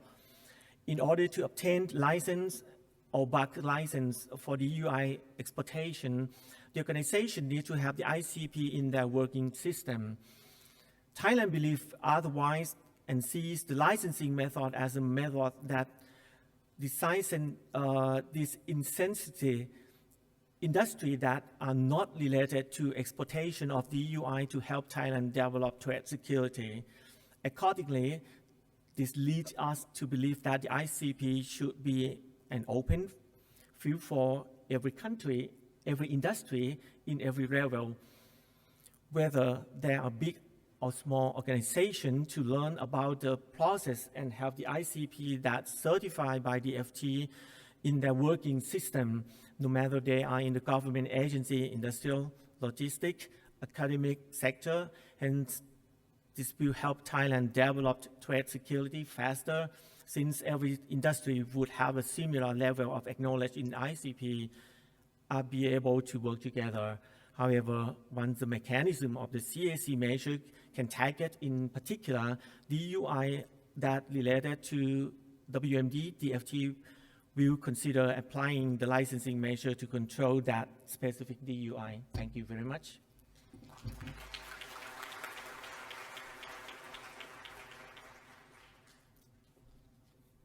Thank you very much, Dr. Chong. And we had already the recall of the artist. So now I would like to invite us all to a round of applause for our 4 panelists today. Thank you. So of course, not as a conclusion, but as a wrap-up before we actually move to your questions.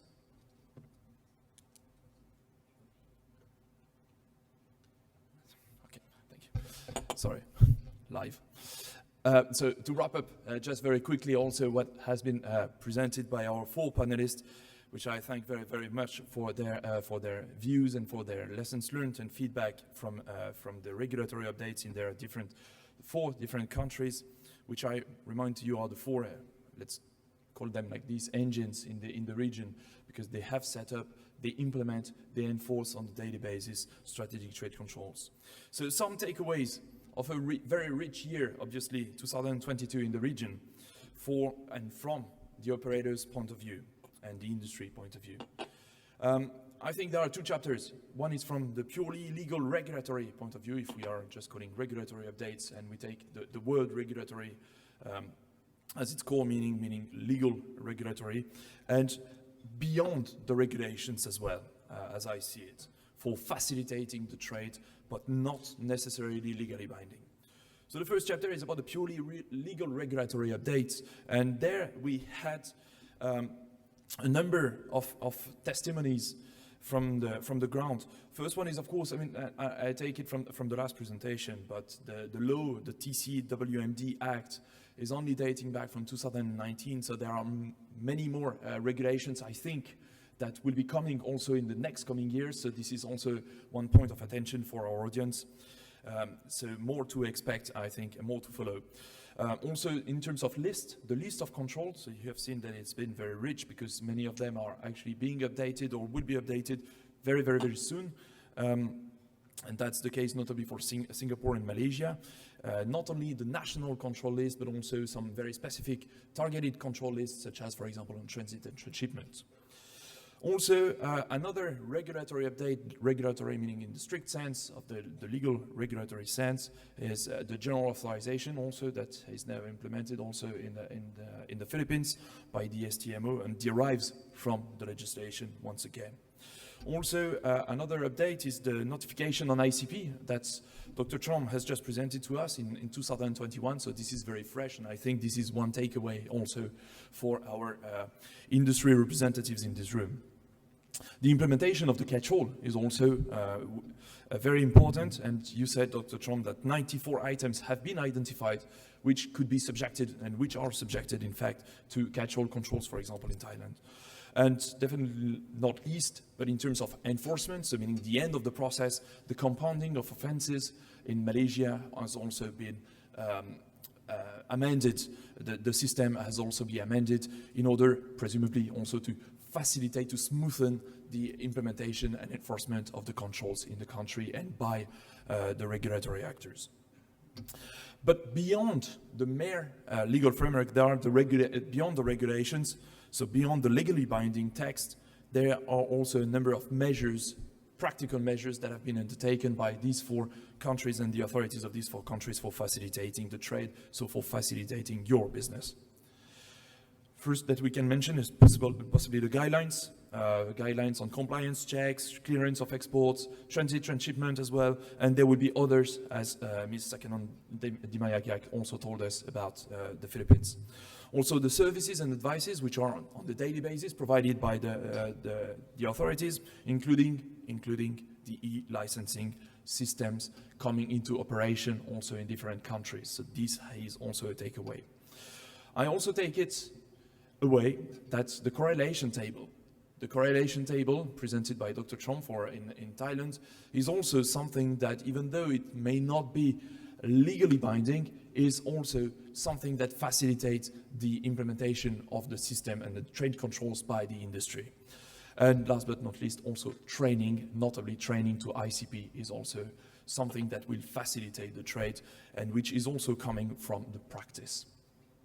So this is to wrap up very shortly what has been said, not reinventing the wheel, and with your permission that perhaps, I will take this privilege as a moderator. I will kick off with the first question of my own, and then after, Sima will also share with us the questions from your side. So I remind you that you have an app, you have from the website, you can also send your questions.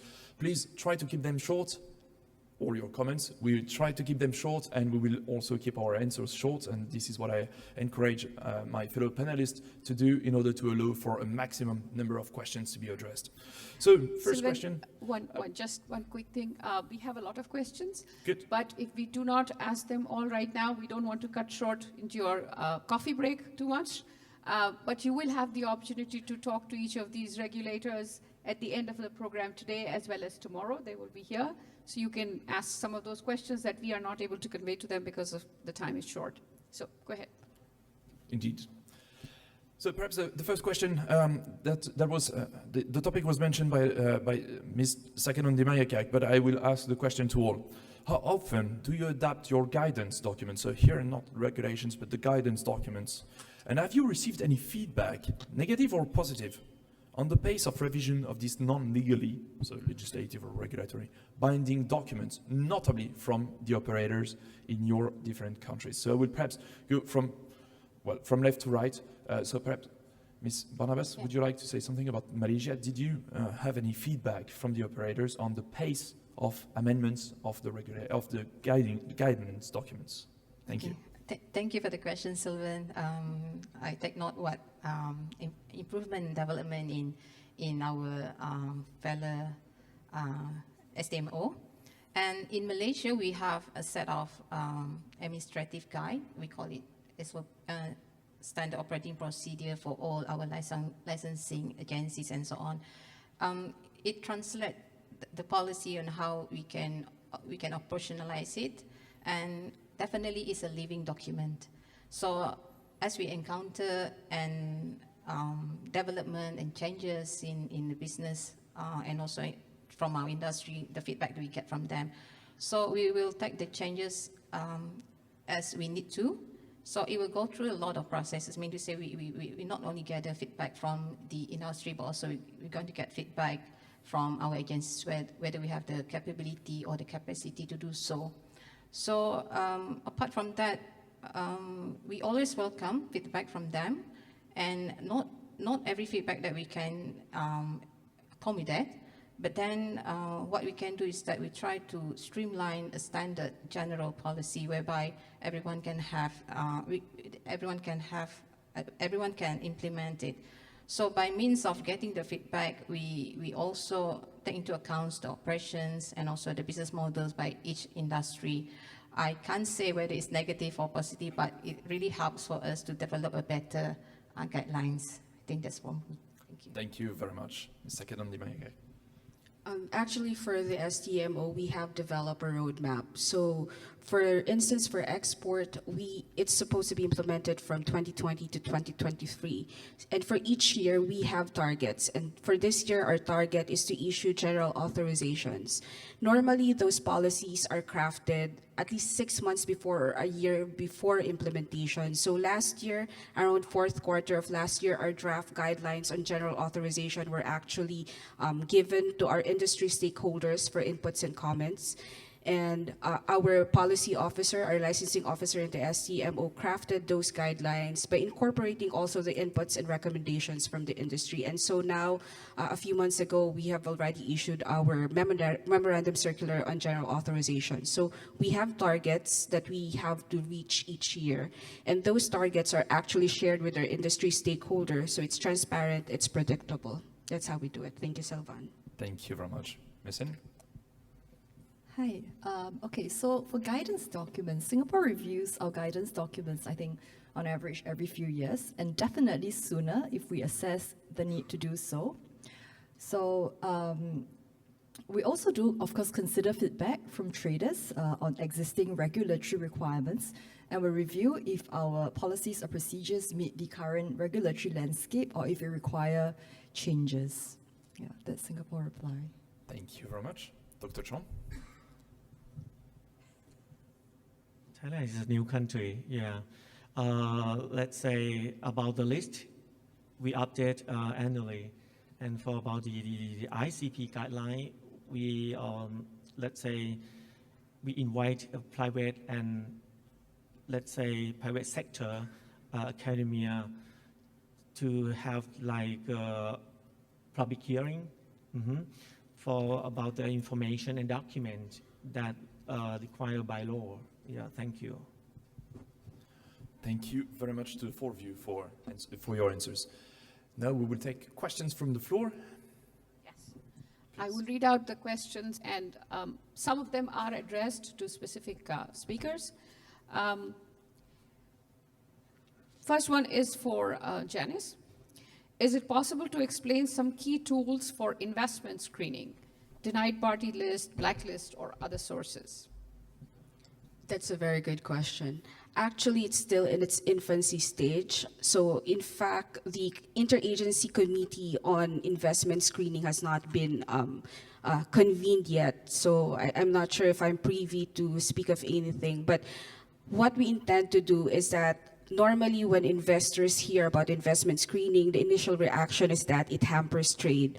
So the government agencies within the Philippines, we all agreed that the investment screening should be something where we could align national security and promotion of economic growth.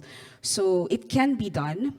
It would require a lot of work. So the intention right now is to benchmark with other countries, get that very basic framework and see what works for the Philippines. I hope I answered that question, Seema. Thank you. Thank you. The next question is for Malaysia. Malaysia is, screen's moving, sorry. Malaysia is focusing on ITT enforcement. What would the regulators be looking out for?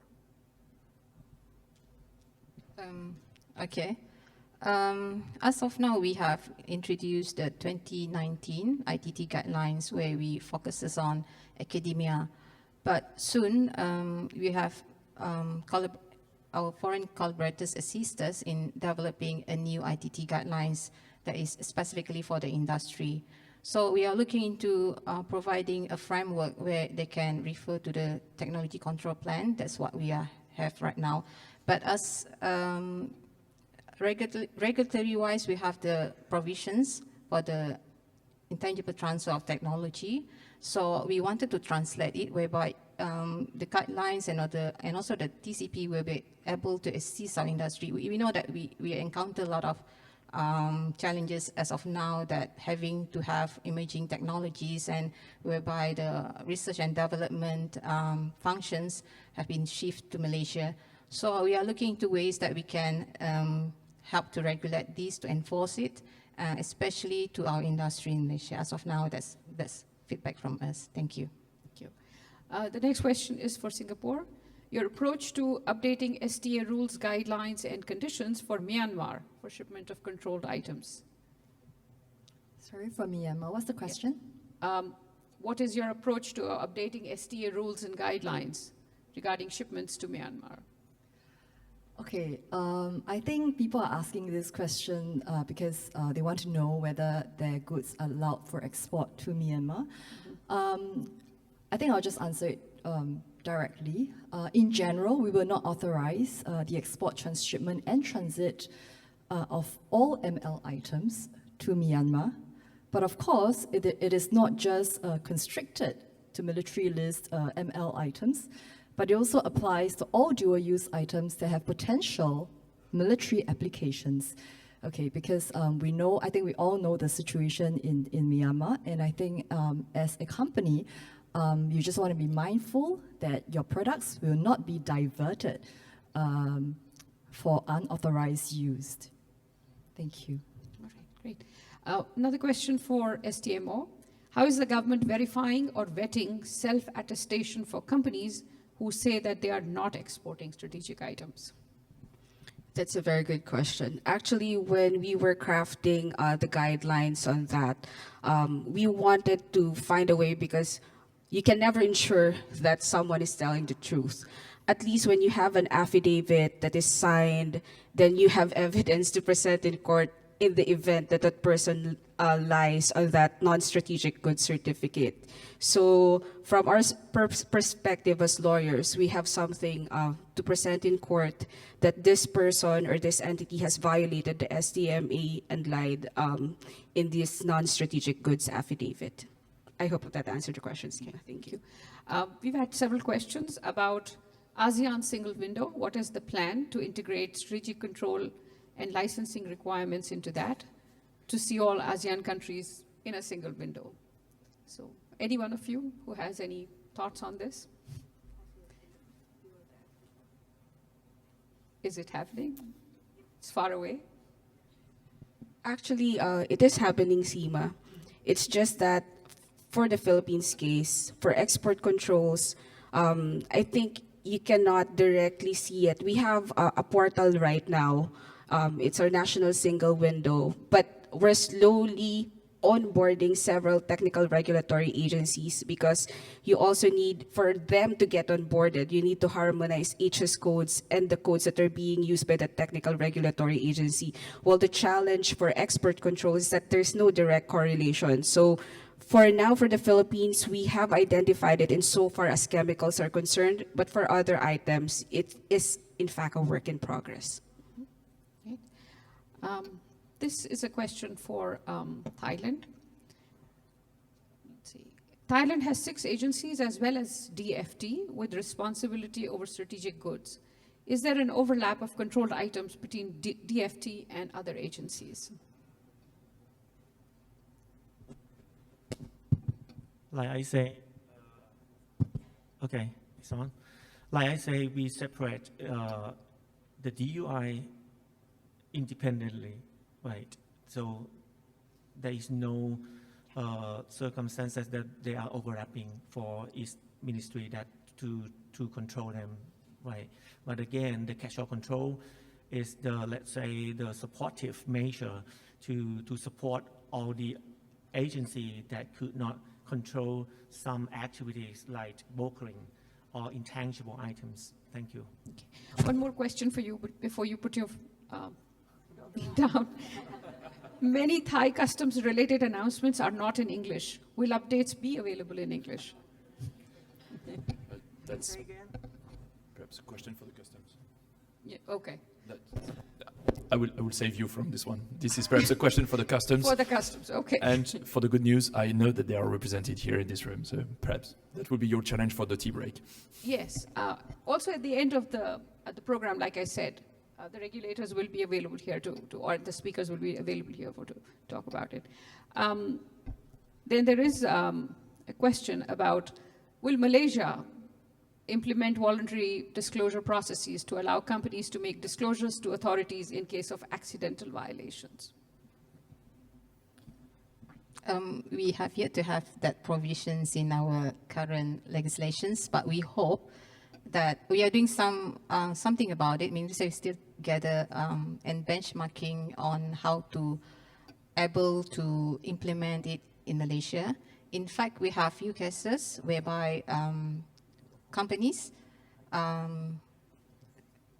came and also explained that they have unintentionally export without being able to apply for a permit. So how we do go about it is that we were going to issue them a warning letter. This is what we can assist our industries, because in honoring of them coming to us, having that, see, we make a mistake, so we want to come clean with it. So we wanted to address that too. We doesn't want to penalize them, but then we want them to understand the implications if in the event if in future this thing arise. So voluntary self-disclosure is what we have in mind, but hopefully after doing some benchmarking and also research on this, we hopefully were able to introduce the provisions in our act. Thank you. Okay. So this is for Singapore. Only Singapore has imposed export control measures on Russia. How do we prevent companies from diverting strategic goods from Singapore to neighbors and getting them re-exported to Russia? I think this is a general question. The diversion of goods will not just apply to Russia, right? All of us are afraid that, your goods might be diverted to other countries for illicit end use as well. So I think the answer to this, as always, is that we expect companies to do their due diligence, right? We have, for our strategic trade scheme companies, people who are under our bulk permit scheme, we do expect you to be able to fulfill all the requirements of the ICP. And what is the point of that? Okay, the purpose of the ICP is to make sure that you conduct all necessary checks before your items are being exported and to reduce the risk of diversion. We're not saying that it has to be 100%. I don't think anybody can guarantee that, right? But I think you need to prove that you have done all that you can within your powers and within your company's authorizations that, you know, this is what we have, this is the information that we have tried our best, and if customs come knocking on your door, you know, you can explain it to us in very clear terms with very clear supporting documents, and that is why we always insist on retention of documents as well, you know, clear records, right? And then, of course, we have another group of people who takes up individual permits. You know, you are not required to have the ICP. Okay, it doesn't mean that if you don't have to fulfill the 7 elements of ICP, you can just do anything you want, right? Individual permits under the strategic goods scheme also has requirements, you know, and guidance provided in our website. And we teach you what to look out for. What are the red flags? You know, we let you know what are the lists that you can screen against. For example, the UN consolidated screening lists. You know, these are general lists where I think you can easily access by Googling for it. You know, so I think, yeah, the key word here is really due diligence before you export your items and you really know who you are exporting to. Thank you. All right. Thank you very much. I am authorized now to close this very first panel of this JIO. I would like first to thank the 4 panelists for their answers and then the whole of the floor for their questions. Critical technology areas mean many different things to different people. Sometimes they're also confused with what we'll be discussing a lot of subsequently, emerging technologies. So we do want to gauge what your interest is in. So as you answer this question, we will get to see. And that will also be the cue for our moderator and the rest of the panelists about what the audience understands from your subject matter. Okay, so the answers don't really surprise me. The usual sectors that are associated with critical infrastructure. These are defense, of course, nuclear, which also includes dual-use items. Defense and energy sometimes. Increasingly also financial sector. And some would say also healthcare, since we've had that COVID experience. But there is more to these critical infrastructure areas that are usually identified for more of our focus in terms of understanding who is trying to access and who may mean harm to these areas. So emergency services, for instance, have been identified. Manufacturing, metals, different kinds of metals, some things that we don't really consider, but they are crucial to industrial development. ICT, information technology areas also, but as they apply to many different production areas, aerospace again. So all of those you will hear from our panelists here. I'm going to let, okay, we still have answers coming. Okay, we can switch it off. I will tell you about your moderator for this panel, Mr. Jay Nash. He is Senior Research Fellow with Center for Policy Research, University of Albany in New York. He's a principal with Nash Global Trade Services. He has worked as Strategic Trade Control Subject Matter Expert for US Export Control and Related Border Security Program, XBIS, and International Non-Proliferation and Export Control Program, INECP. Since 2005, he has provided legal, regulatory, licensing, and industry outreach support primarily in the Asia-Pacific region. In a private capacity, he also helps businesses with US and non-US export control compliance. He's on the editorial board of World Export Control Review and currently serves as the president of the Madison International Trade Association in Wisconsin. Yes, go Cheesehead. He has degrees in law and international affairs and is proficient in Mandarin. Jay, I hand over and you can introduce the panelists from there. Thank you.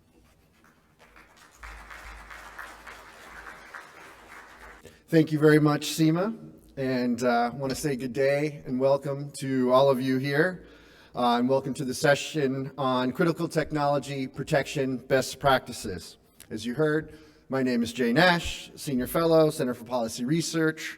Also do some work as a compliance consultant, working with companies like many of yours. This is, I'm ashamed to say, my first time participating in the JIO, but I've had a great honor and privilege to be a part of many previous similar types of events across the region. And of course, it is a tremendous pleasure and honor to be here with all of you today. See many colleagues from over the years and many new faces, obviously, as well. I want to start by thanking the organizers, first our hosts from Singapore Customs, and also our supporters from the U.S. relevant departments, State, Energy, and Commerce, and of course our colleagues from Japan, METI, for creating this event for all of us to come together and share at this very critical time. And now to talk a little bit about critical technology protection. I'll set the stage a little bit and then let our presenters, our distinguished panel, talk with you for the majority of the session about this very timely, very rapidly changing and somewhat times challenging topic. You already heard several references to this concept of critical technology protection in some of the opening comments. I think it was Deputy Director Lim mentioned it. Other speakers have mentioned it.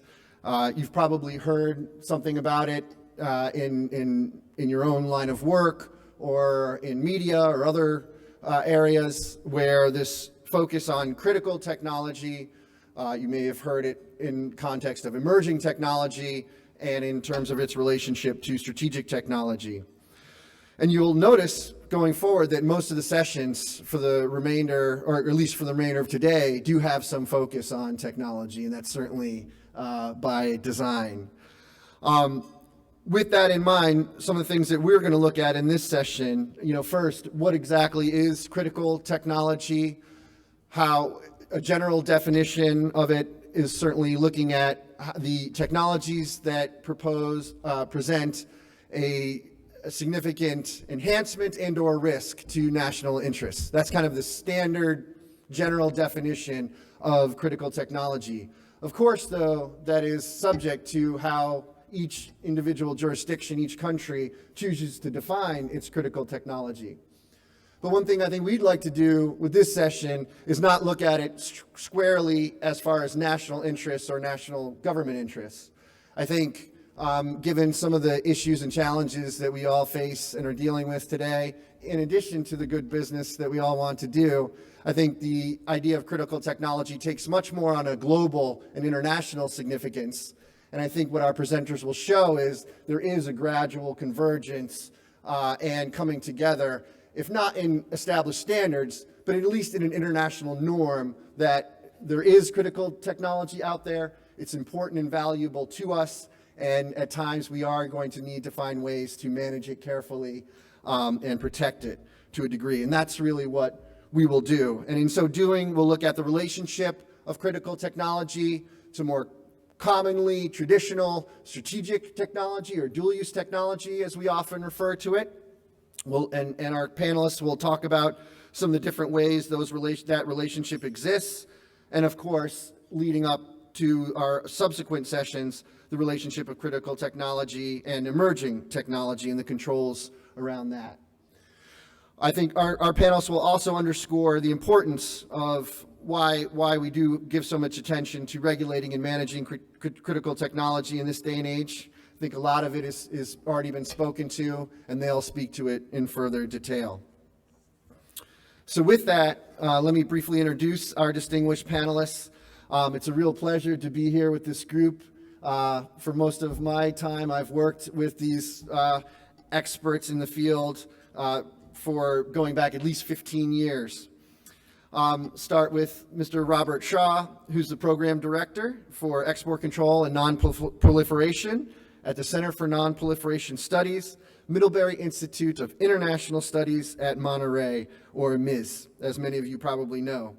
Robert has had a career there conducting research, outreach, training, and teaching in the area of strategic trade controls and related issues.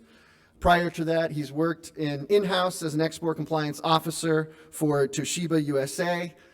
So I think he can speak to both the academic, public service, and in-house compliance perspectives when it comes to critical technology protection. Next, we'll have Dr. Ian Stewart, who serves as the Executive Director of CNS-MIS Washington, D.C. office. Ian, as some of you also may know from some of his previous work as the Director of Project Alpha at King's College of London. There, he also started working with the EU P2P program that is well represented here today, and he continues to work with EU P2P.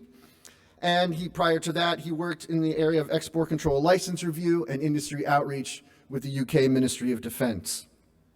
We also have Mr. Ryan Cathy. He's a senior fellow working that I have the pleasure of working with at the Center for Policy Research, University of Albany, State University of New York.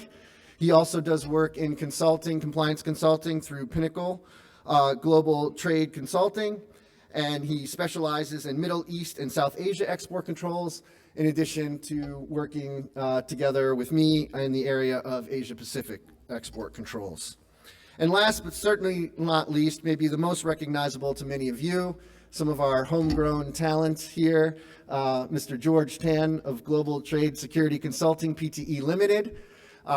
George, I think many of you know, has been a frequent speaker at this forum and other similar ones here in Singapore and across the globe, specializing in particular in Asia Pacific export controls and compliance. He's also had the experience of working in-house with several Japanese companies in export control compliance, and quite naturally he'll be talking about our best practices for industry when it comes to critical technology protection. So with that, I'm going to turn it over to Robert. Thank you.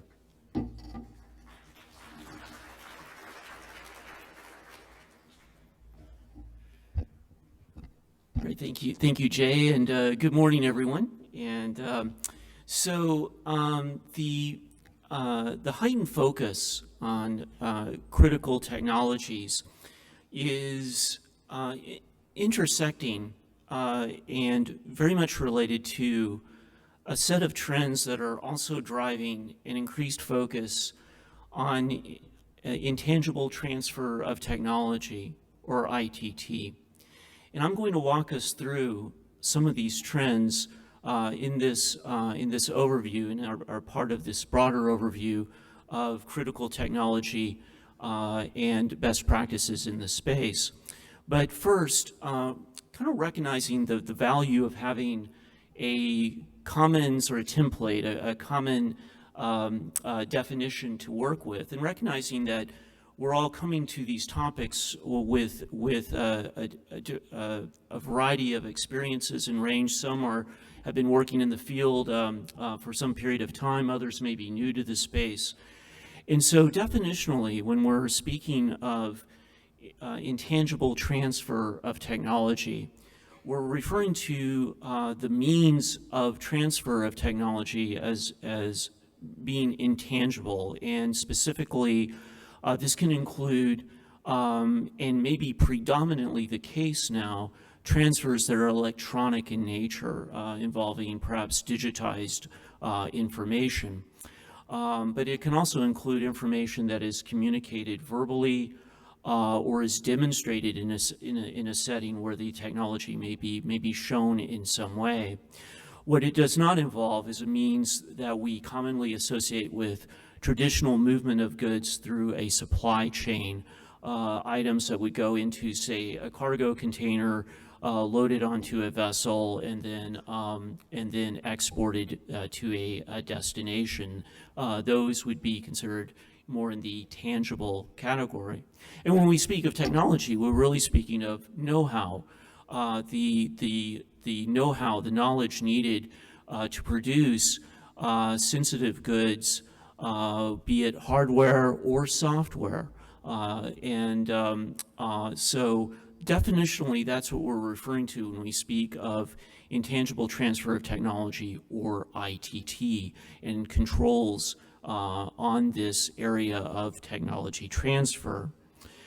So, as noted, there are trends that are also increasing the prominence of controls on ITT, and these are very much intersecting with the broader arena of critical technology. Critical technology having a relationship with strategic technologies, having a relationship with emerging technologies, and just advanced technologies in general that may be seen of being of strategic or national importance.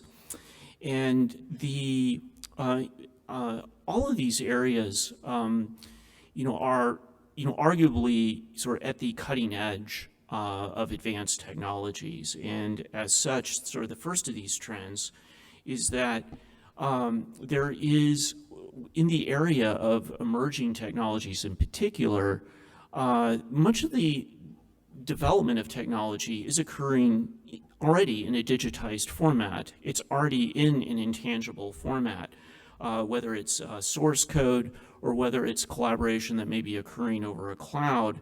That technology is largely and increasingly digitized when we look at this range of emerging technologies and perhaps more broadly advanced critical technologies.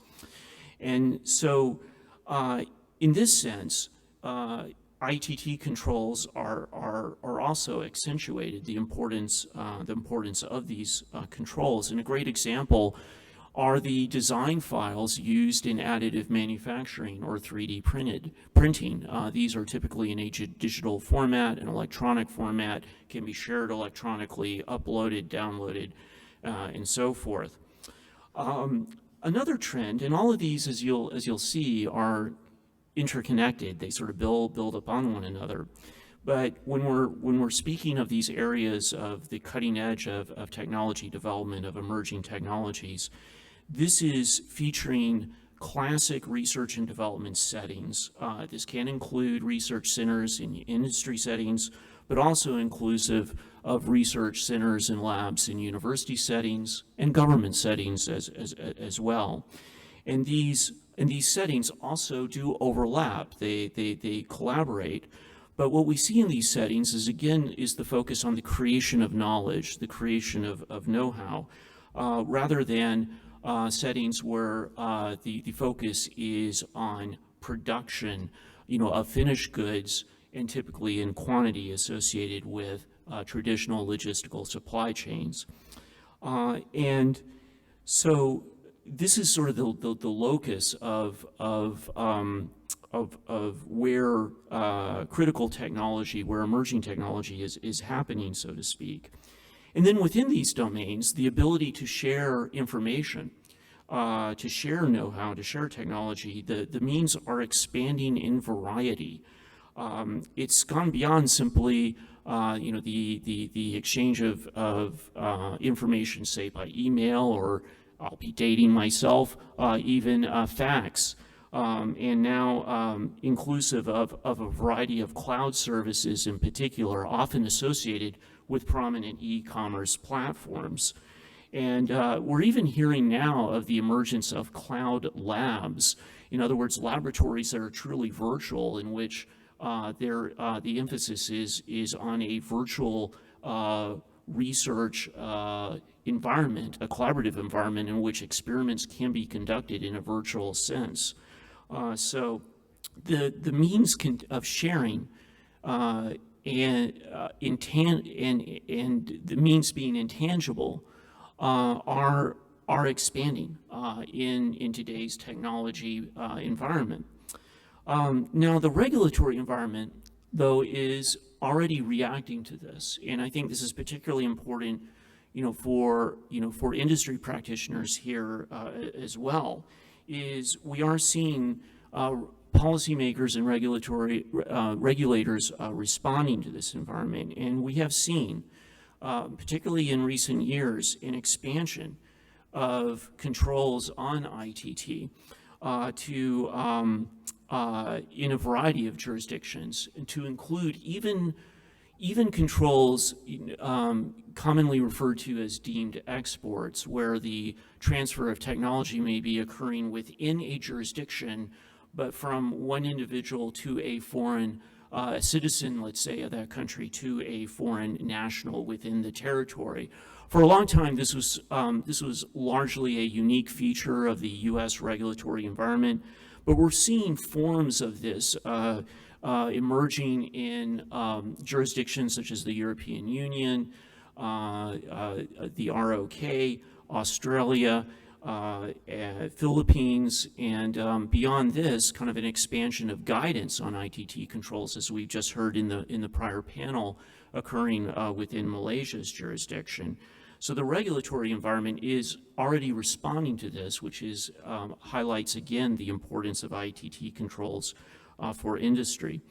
And then finally, the threat environment itself, it continues to drive all of this, and kind of reflecting that the developers of weapons of mass destruction, military end-use programs of concern are continuing to advance as well, and in a direction to where the need is less on hardware and equipment, more on the know-how. And I think a great example are the nuclear and missile development programs that are ongoing in North Korea, which is still recognized by the UN Security Council as programs of proliferation concern, subject to UN sanctions.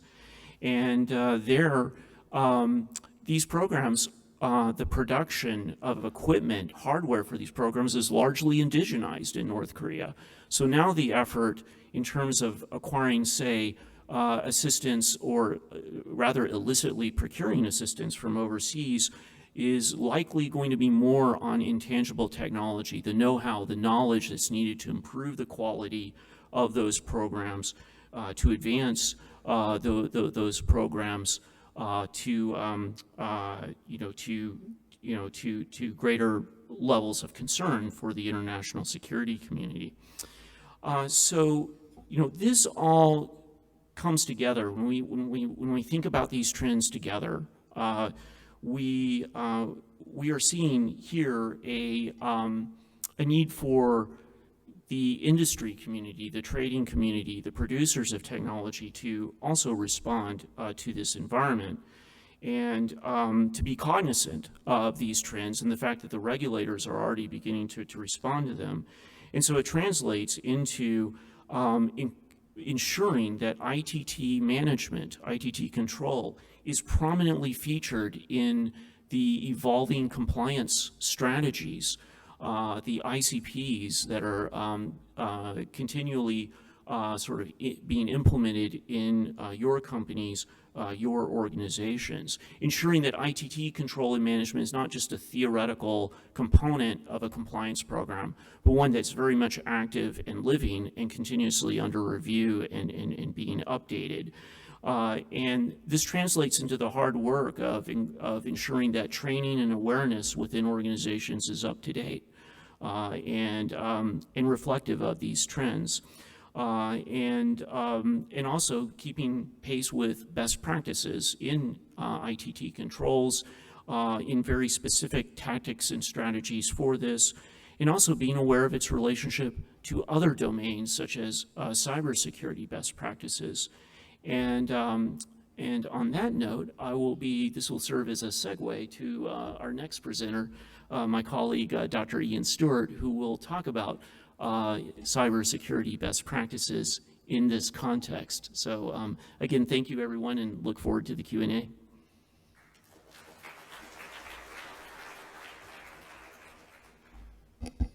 Thank you very much, Robert. And I think a couple things that you highlighted, very important and critical. Number one is the expansion, if you will, of these ITT controls, how it's really catching on and developing as an emerging international standard. And also appreciate your highlighting the relationship of the ITT controls, which kind of find their origin in more traditional, quote, strategic trade controls, but also how they're interacting and taking on a form with the issue of critical technology as well. So thank you for that. And as mentioned, to continue that discussion and to highlight another one of the practices and approaches that governments are taking, Dr. Ian Stewart to talk about cybersecurity standards for critical technology. Ian. Great. Thank you, Jay, and hello, everyone. It's good to be with you. For me, at least, this is my first in-person event for 2 years now in the export control context. And I feel that we as a community have lost out on a great deal from the lack of engagement on programs through programs such as this. And I don't just say that as a throwaway. When I think about where we stand with export controls right now, I see a really rapidly changing environment. And I'm going to come on to my specific point in a second. But if I just frame this slightly, you know, there's lots we could talk about in terms of current and future challenges with regards to export controls. But in the context of the changing international environment, you know, there's a lot happening. And actually, I would encourage all of you to Google and look at Google News results recently, because in the last couple of weeks, there's been a lot of really interesting and important news articles about the evasion of export controls, about state efforts to acquire export-controlled technologies, and so on. So sessions such as this are really important. What I'm going to focus on in my remarks is sort of a part of that larger whole, but I appreciate that it's sort of a newer part of the whole. But in the context of the evolving landscape for export controls that I see, I think these components are actually pretty important. And I'll say that for some of these, I think it's fair to say that the export control community has perhaps not focused on these as much as other topics. But for me, I think these are two of the plethora of hot topics that we're going to be dealing with in the months. I'm going to say in the weeks, in the months, and the years ahead. And I say weeks partly because I know some of what's likely to be hitting the news in the near future. So in that context, the things I'm going to focus on are cybersecurity of export-controlled information, and then separately, and I'll try to kind of keep these 2 points separate, I'm going to focus on export controls on software. They are both linked because it's somehow, you know, cyber or computer software stuff. But I think I need to kind of elaborate on, build up the way that I'm thinking about these two issues for you know, a community that might be newer to these elements as they relate to export controls. So I'm going to start with the first, which is the cybersecurity of export controlled information. The need to manage digital information associated with controlled goods is not new. This isn't really a new topic.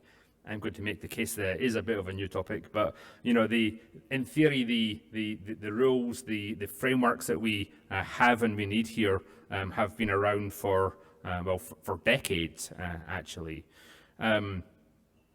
But what we also know, and this also sort of comes back to the news point, is that there are countries that are actively trying to acquire technologies via cyber espionage means. There are countries that are trying to get at technology wherever it sits.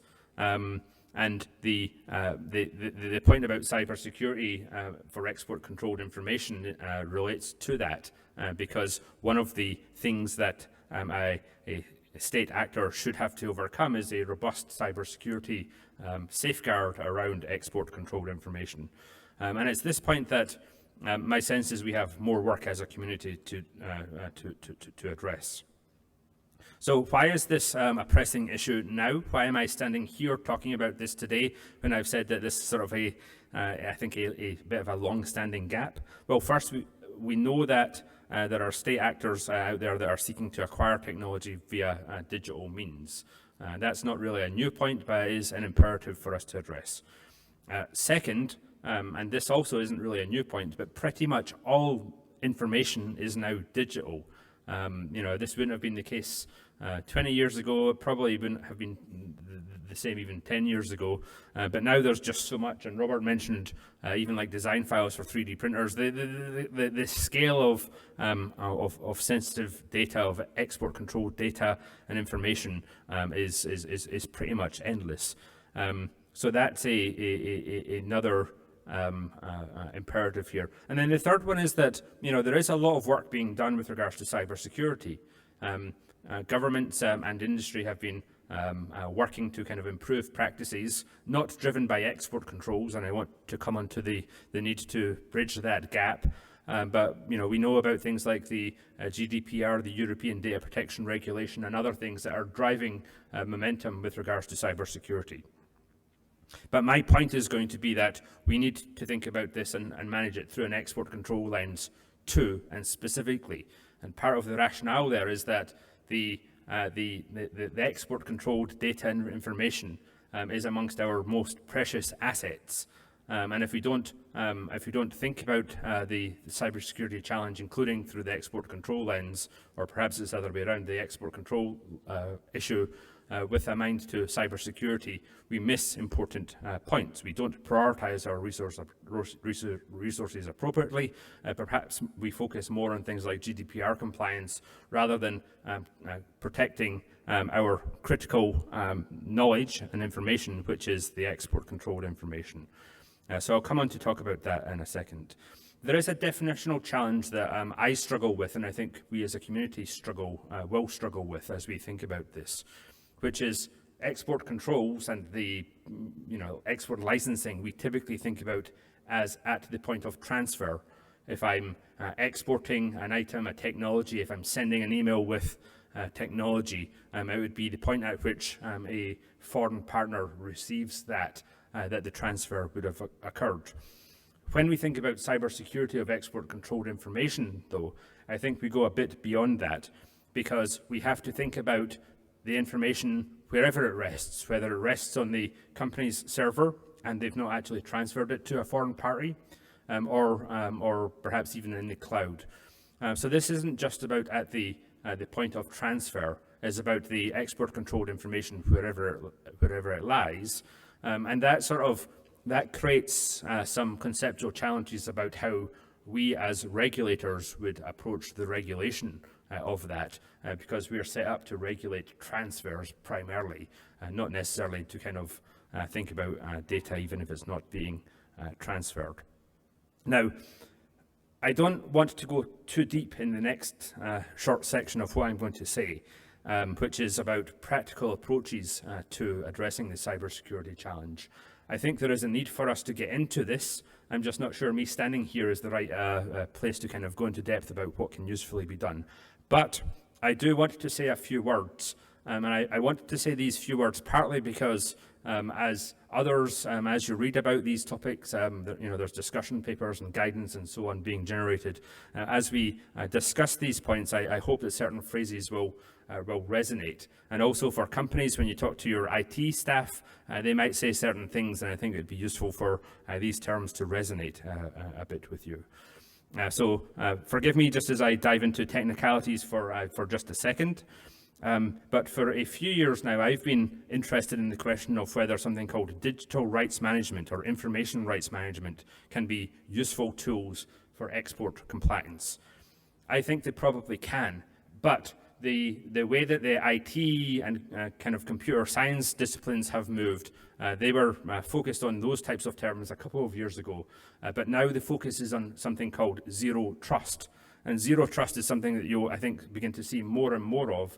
It's sort of a collection of tools, approaches, and systems that are being used to, by standards are being set and companies are beginning to use these approaches to safeguard data and services and systems across their enterprise. So zero trust is a phrase I don't necessarily want to define it for you or kind of get too deep into it, but is a term that I think is one that you'll begin to see more and more of, and which I think is relevant when we think about addressing the challenge of cybersecurity of export-controlled information. How does zero trust work in practice? And without getting too far into this, but effectively every asset, every file or every service is wrapped in a protective layer that prevents unauthorized access. And the point here is that even if your files are stolen by a nefarious actor, they shouldn't be able to open them if they're appropriately safeguarded using these types of approaches, zero trust approaches. So, you know, there's obviously a lot going on there, and I've got a whole section here that I think I'll sort of slightly skip over, but I'm happy to talk to people about. But the point is that there are these tools that mean that even if your data is stolen, can help to safeguard the knowledge and information. And that matters because, you know, just think about what we've seen in the last few years, huge leaks of data for, you know, some of it is personal information. We've seen a lot of personal information. We've seen a lot of government data. We've also seen leaks of from defense companies of, you know, supposedly product designs and so on and so on.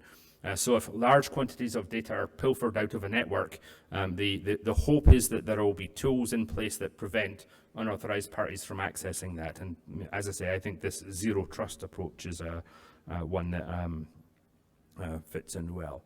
So that was my sort of technical introduction to this. Let me quickly say a word about how this fits inside companies. And I think that from a company perspective, you know, there should be a general cybersecurity plan and risk assessment. My case to you, my ask of you would be to think about export controlled information as a part of that. When you're thinking about what critical information and digital assets you hold, I would say that export controlled information should be a part of that. And then you should be taking a risk-based approach to, you know, figuring out how to safeguard that, including through the export licensing system. And just a final note on this point, and then I'm just very briefly going to talk about export control of software. There are standards, and I point in particular to NIST 800, that set out good practices with regards to cybersecurity, including there's a substandard that relates to zero trust. Okay, very briefly on export-controlled software. And let me sort of define it as software that's both listed and non-listed, but with strategic uses. I've seen recently some very potentially problematic examples of mass market software being used by programs of concern. And I know that there's going to be sort of media coverage of some of these topics coming soon. I think we as a community in the coming months and years are going to have to focus on the question of how we safeguard mass market software, including what the expectations for companies are. I get that it's hard because you could be selling a $100 piece of software to 1 million users. How do you enact effective controls in that case? Part of it is about list-based screening and so on and so on. But there's more that we need to be thinking about, including potentially country blocks and also things like military induces and so on. Okay, so that's my quick overview of cybersecurity of export controlled information. I've touched briefly on export control of software because I think that's a key topic. There's more I could have talked about. I could have talked about the export of computational power, CPUs and GPUs, and cloud computing processing capabilities. And if you look at some of the news articles that have come out in recent weeks, you'd see why I'd want to talk about those. I don't have time for that now, so let me wrap up by saying, you know, this is hopefully a start of a conversation. These are topics I hope you'll be hearing more about, and I look forward to discussing them with you. Thank you.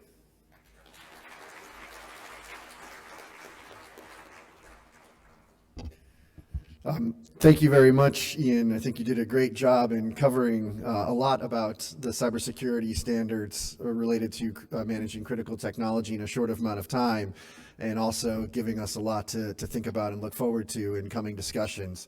So I encourage any of you who have questions about some of those other topics that Ian alluded to please go ahead and send those in or ask during the Q&A session.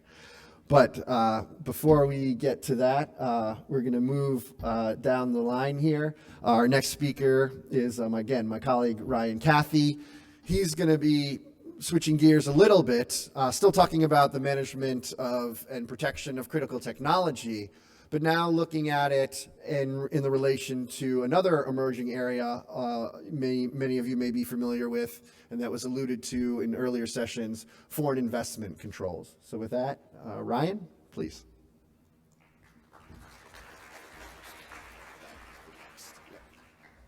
Thank you, Jay. Hello, everyone. It's an honor to be here. As Jay said, I'll be looking at investment controls as a means of safeguarding and managing critical technologies. And just as Ian discussed the rapidly evolving landscape related to export controls, I would argue that the landscape related to investment controls is even more so, that there have been so many changes in the last 3 years, some of which were precipitated by the global pandemic that I'll talk about, and I'll try and illustrate really in the heart of my remarks some of the trends that have taken place over the past 3 years. So, as we all know, foreign direct investment brings critical technology and advanced technologies to countries and governments. And these governments also have an interest in high levels of foreign direct investment.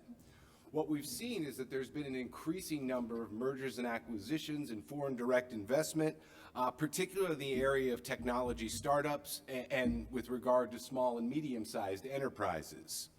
And with this, what many governments have begun to do is view foreign direct investment more through a national security lens and sought to protect these industries that work in dual-use defense and what we've termed critical technologies here.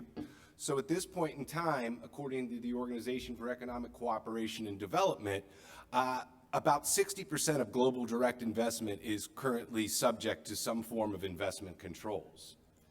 Now, while there are these inherent benefits that come with FDI, there are also numerous risks associated with foreign direct investment, most notably the fact that you do have this increased vulnerability to IP infringement, trade secret appropriation, and unauthorized technology transfers involving dual-use defense and emerging technologies. And so, in many ways, foreign direct investments and acquisitions can blur the line between voluntary and forced technology transfers. And this can happen even prior to the formal acquisition of the company, where sensitive information and industrial secrets can potentially unwittingly be shared with that potential foreign entity or investor when there aren't the proper protocols in place, which would be a non-disclosure agreement or certain confidentiality agreements that are in place during the process of negotiations.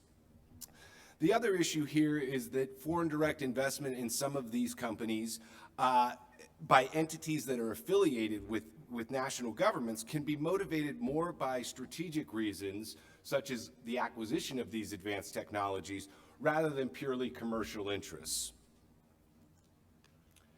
And so some of the approaches that we see in terms of foreign direct investment controls are that we often see that the valuation or ownership percentage thresholds are what triggers a mandatory filing requirement with the regulatory authorities. And so as part of that, you will often see different thresholds that apply to different types of foreign investors, where that threshold may be different when we're talking about a state-owned, state-controlled, or state-affiliated investor versus a non-foreign government investor or purely commercial investor. Likewise, we're increasingly seeing different thresholds that apply to different types of businesses. So in this example that I have here in regards to defense and agriculture, you'll obviously see a lower threshold for investment or mergers and acquisitions involving defense than you likely would for things such as agriculture. So this is really where I want to focus my remarks in this presentation, is on some of these trends that we've seen most recently over the past 3 years. One, we've seen an increasing number of countries and governments that have adopted foreign direct investment review regimes or expanded upon those existing regimes, again, with an eye towards these national security concerns. As I said, the global pandemic and COVID-19 really expedited the movement in this direction, which was only further accelerated by Russia's invasion of Ukraine, that have sort of amplified calls in many countries for expanding FDI controls that may already be in place.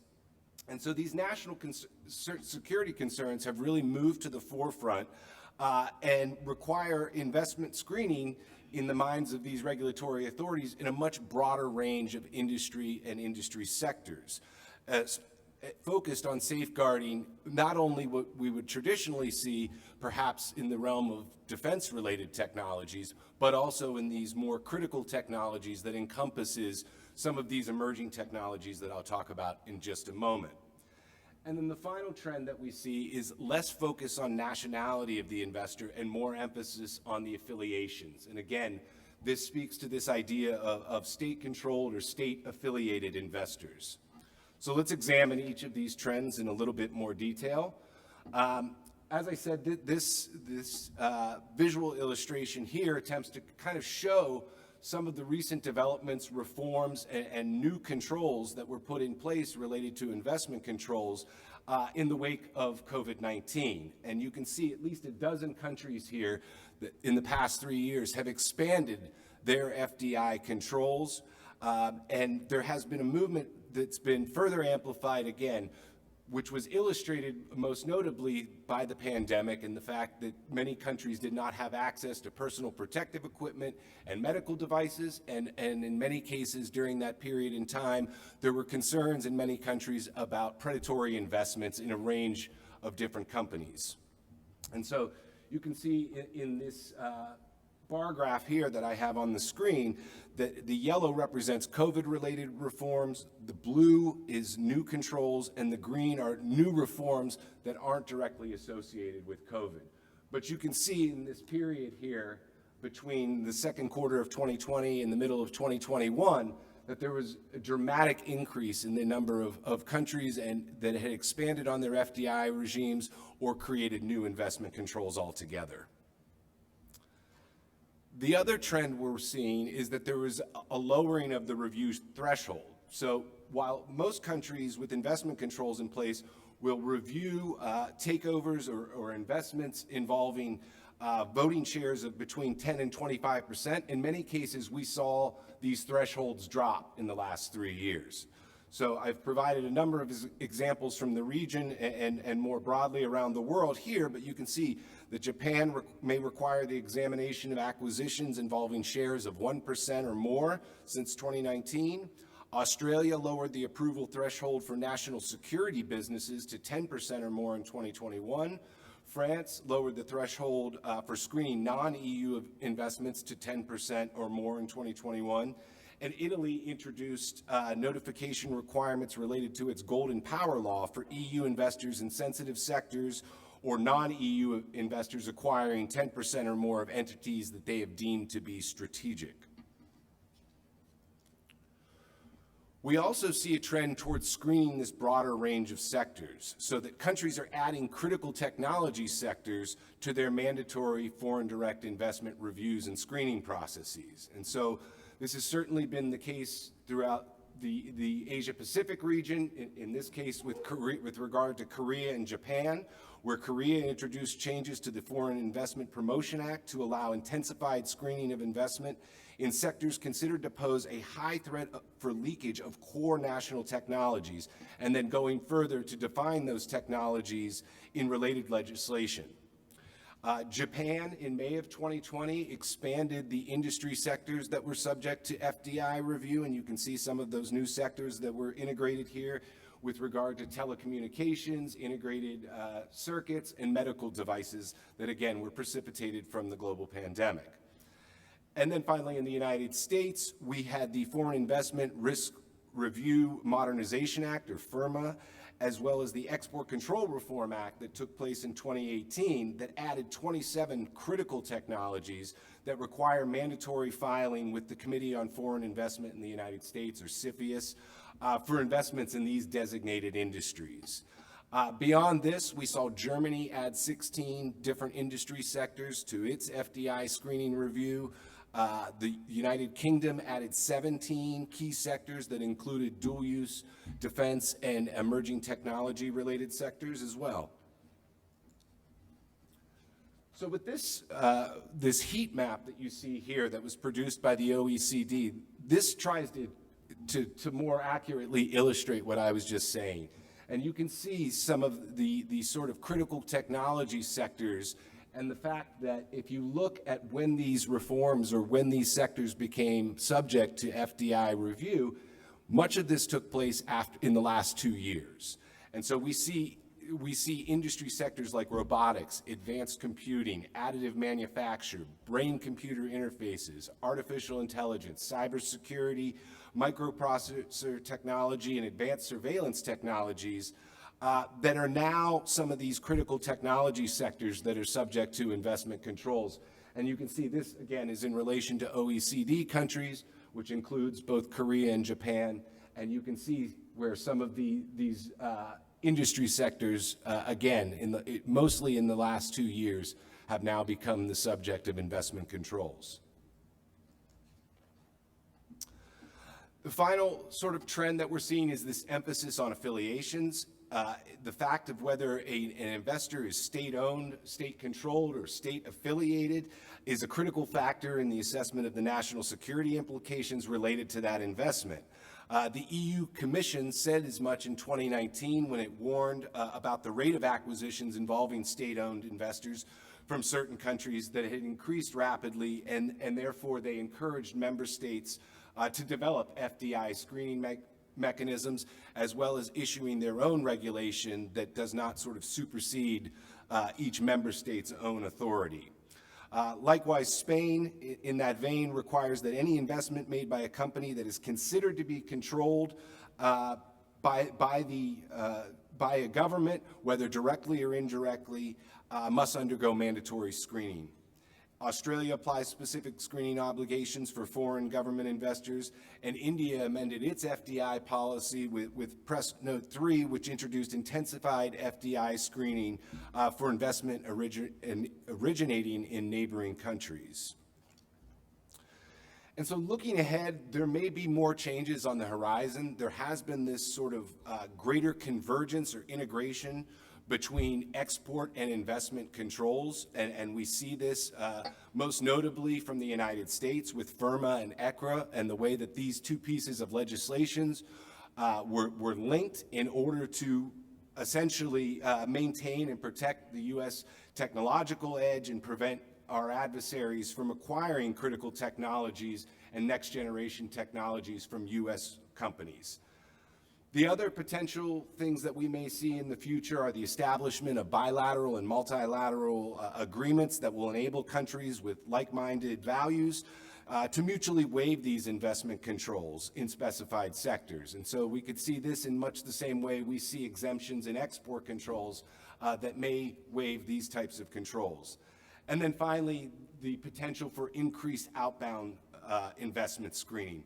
Korea has already taken steps in this direction with the Act on the Prevention of Divulgence and Protection of Industrial Technology, which established the Industrial Technology Protection Committee, which is empowered to block outbound investment by firms that hold national core technology developed by government subsidies or R&D. And this is currently being debated as well in the United States, while there has been some debate within Congress and some pushback from the industry community about the impact of this type of outbound investment screening. We'll see where that goes, but this is again something that we may see in the future. And then finally, just to conclude, these are some of the implications for business here, that because of the increasing number of countries that maintain these investment controls on critical technology, you as the companies operating in these jurisdictions face an increasingly complex regulatory environment, just as you are on the export control front, and that the expansion of global FDI regimes can actually complicate some of these cross-border transactions and necessitates greater due diligence on the part of industry to prevent companies such as yours dealing potentially dual-use defense or critical technologies, to assess the affiliation of potential investors and business partners, and therefore work to better safeguard this critical technology. So I will conclude my presentation there, and thank you kindly for your attention.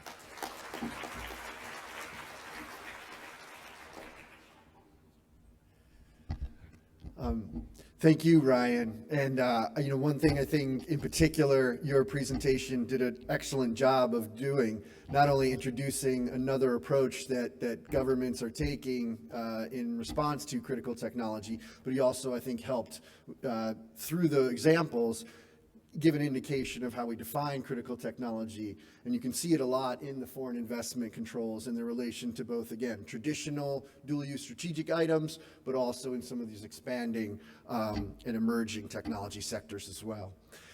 So with that, I'm going to bring to our last presenter, Mr. George Tan. He's going to talk a little bit more specifically from the industry perspective about how do you respond to critical technology protection best practices. George.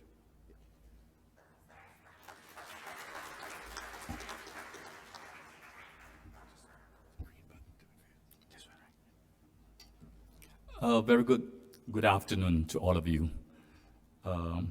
Well, we have heard quite a lot of critical technologies related, for example, cybersecurities, foreign direct investments. But what exactly are the critical technologies? Maybe I just want to give some example. For example, advanced engineering, advanced computing, artificial intelligence, biotechnologies, space technologies, human-machines interfaces, and there are many of them. And all these technologies keep evolving. If there is a R&D center here located in Singapore, you are developing new technologies. And you always have to look into this because this may pose a very significant danger if it falls into the wrong hand. So where do we find all these critical technologies? Of course, our company's technologies, your company's technologies, and licensed technology, which include all the patents, intellectual properties, and so on. And also joint technology, because you don't work alone, you work with other companies. So you need to treasure and protect other companies' technologies as well. So these are the three main areas that you will find critical technologies among your community. Now, I will not go into detail. Probably all of you already know, and also just now, Jay have already mentioned why we need to protect. But one of the most important reason why we need to protect this critical technology is because critical technology used to be used in the past in the defense industry. But today, it already commercialized. For example, in 30s or 40s, we already have some kinds of internet. Today, internet is everywhere. In 50s, we have the radio telecommunications for mobile phone. Today, some of you may have 3 or 4 mobile phones. These are all commercialized. So that's why it's extremely important for every one of us to protect the technology that is meant for good human beings and not for bad things. So this is one of the reasons why we need to protect these critical technologies. And of course, as a company, to build your reputation, it takes years. But to ruin your reputation, it takes only seconds. A click on the email when you send out some attachment, which could be your company's crown jewels, but it will hurt your company reputation immediately if it falls into the wrong hand. And over the past 2 years, during the pandemic, in Singapore, we have seen so many scammers. Our banks, we face so much problems because of cybersecurities and so on. So it is something surrounding us that we have to look into and be very, very careful when we are doing our business. And of course, national security is utmost important for us, as well as our regional security. Because of all the turbulence that we have seen over the past 6 months or so, it is extremely important for us to uphold our so-called corporate citizen and doing genuine and good legitimate business in Singapore. And particularly for us, we have just opened up our border from 1st of April. So it is the time that you have to restudy your internal system, whether it is robust enough to protect all your crown jewels. Now, you have heard from the 4 ASEAN countries talking about the internal compliance program. What is robust internal compliance program? Yes, to fulfill Singapore Customs 7 elements is mandatory. To fulfill 9 elements from the STMO's requirements is mandatory. To fulfill 6 elements from the Thailand's new ICP requirements is mandatory. But is that all? Think about your business. You have to look into your business structure, your business operations. Where do you run your business? And if you are a company that you are involving a lot of technologies which link to some of the American companies, you need to take care of the Americans' export control because it has extraterritorial effect. So when you employ a staff handling technology, handling your R&D, you need to know his background, whether he's in good hand in managing all these technologies. So screening of your employee or pre-employment, it is not mandatory in most of the countries' ICP elements. But in your organization, particularly if you are involved in technology, this is important. You need to screen your employee before you hire them. And especially for Singapore, we are the melting pot from all over the world. We have nationals, people coming from all over the places working in Singapore. We need to comply with all the requirements of what other countries, if they have any extraterritorial effect in terms of export control. And when we come to ICP, it also particular area for technology you have to look into is classification. When should you classify your products? Have you have a robust system to manage your technologies or to manage the equipment, to manage the software that you receive from third parties, that you work with another company, or you need to send whatever you have developed to oversee for them to verify, which is very common. Satellite technology here in Singapore, we develop, we send to other countries for verification, and then we send it back to Singapore again. All this require certain kind of protection. And so, when we talk about internal compliance program, you need to assess your company's business operation and set up additional elements in order to protect your company. Next, I think Janice has mentioned about the TCP, the Technology Control Plan. I'm not going to go into detail, but Technology Control Plan, which is something like a mini ICP for technology itself. So please do look into it, and I think Janice is very kind that they have uploaded this to Philippines website. You can always look for this TCP guidelines and see whether it reflects what you have been doing in your company. And Cindy also mentioned about Malaysia. They are looking into coming up with a TCP guidelines. So there are so many resources available soon for all of you to look into in order to establish, again, a robust technology control plan.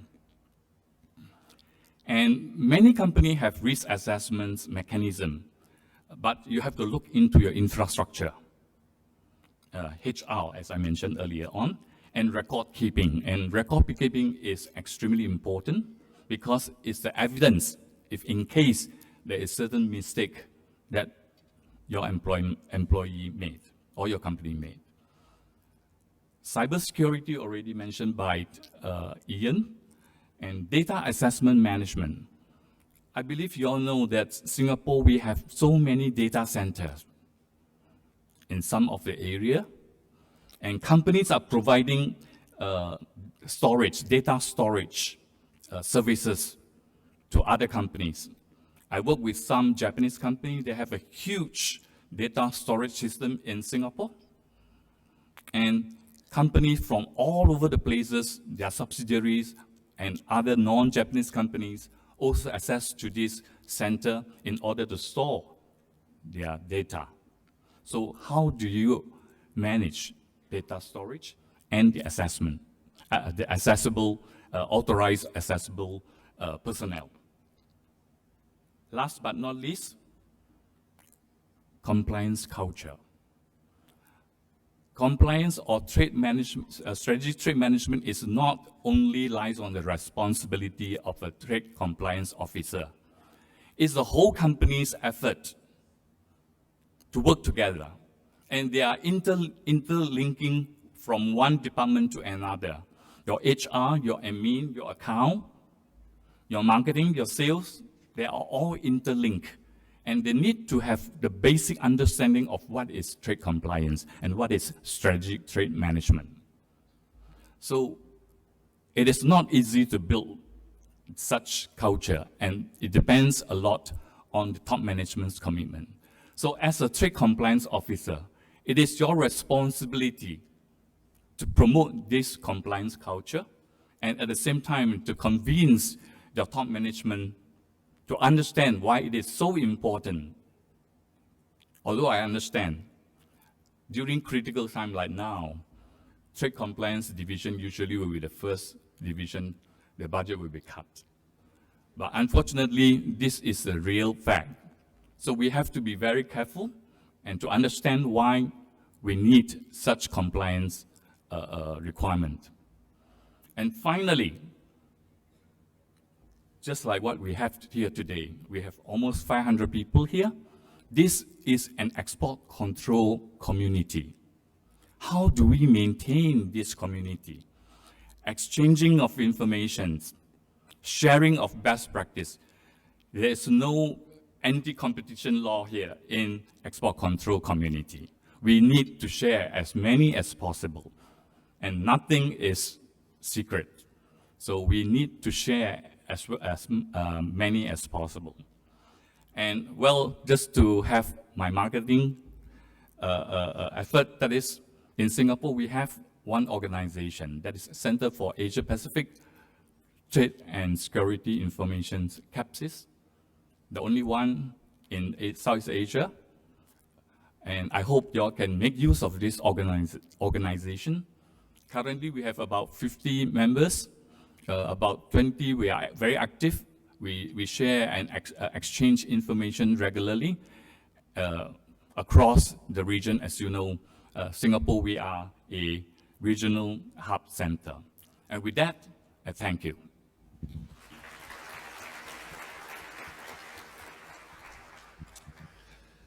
Thank you, George. I think you did exactly as we hoped. You were the excellent cleanup batter to kind of bring together all of the different areas that we talked about, and I think bring it home from an industry perspective. We have just about, I think, 4 minutes or so until your much-deserved lunch, so 1 minute, one question each. We'll just go right down the line.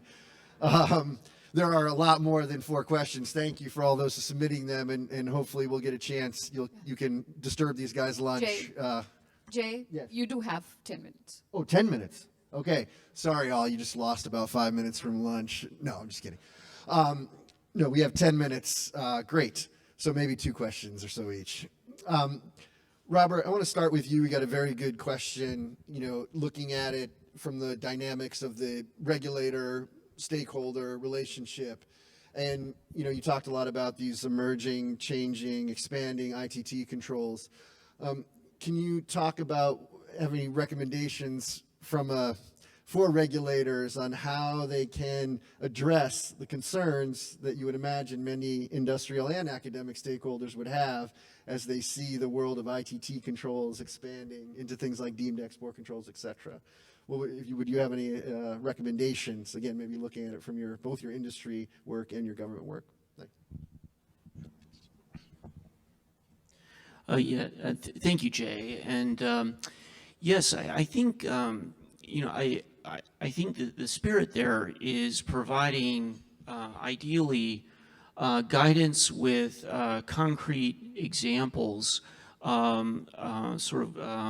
could say maybe gold standards of ITT compliance in this environment. Having something concrete, a case study, whether it's real or even hypothetical, I think can be helpful to kind of walk a company through the actual practical sort of step-by-step requirements, the training that might be needed, the processes, and so forth. Also, having examples like that is something that can be readily incorporated into the internal training within a company. It can be extremely valuable in that regard if there is a case example, again, real or hypothetical, of a intangible transfer of technology scenario, and how individuals within the company would approach the scenario, what specific steps they might need to take related to that, and getting into the nuts and bolts of things like the how classification is applied to technologies. The fact that there is a classification process that typically, in other words, confirming what the rating is, what the ECCN is, and so forth, and then thinking through, okay, how can we best navigate that? So that's what I would emphasize is sort of a case example based guidance could be very useful. Thank you. Taking that and looking at what some of the things that regulators can do, a lot of the questions, of course, are focused on internally what business organizations can do. Ian, there were a lot of questions and a lot of interest in terms of the role of cybersecurity, and in particular, the point that a lot of times now cybersecurity is provided through cloud-based services. So there was some questions on how might you balance the need for increased use of cybersecurity, as you, I think, pointed out, to control critical technology, and yet in a situation where some of the use and the application of the cybersecurity, some of the cybersecurity itself may be controlled, and then if you're uploading and downloading it from the cloud, that also may be a controlled transfer.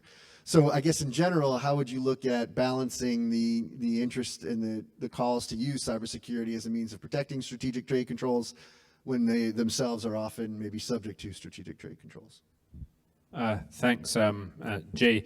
So, look, if you're sitting in a company and you're thinking about this issue, one of the starting points is to think through, and not only from an export control perspective, but globally across the company, there's a need to categorize and prioritize the data, the information that's held.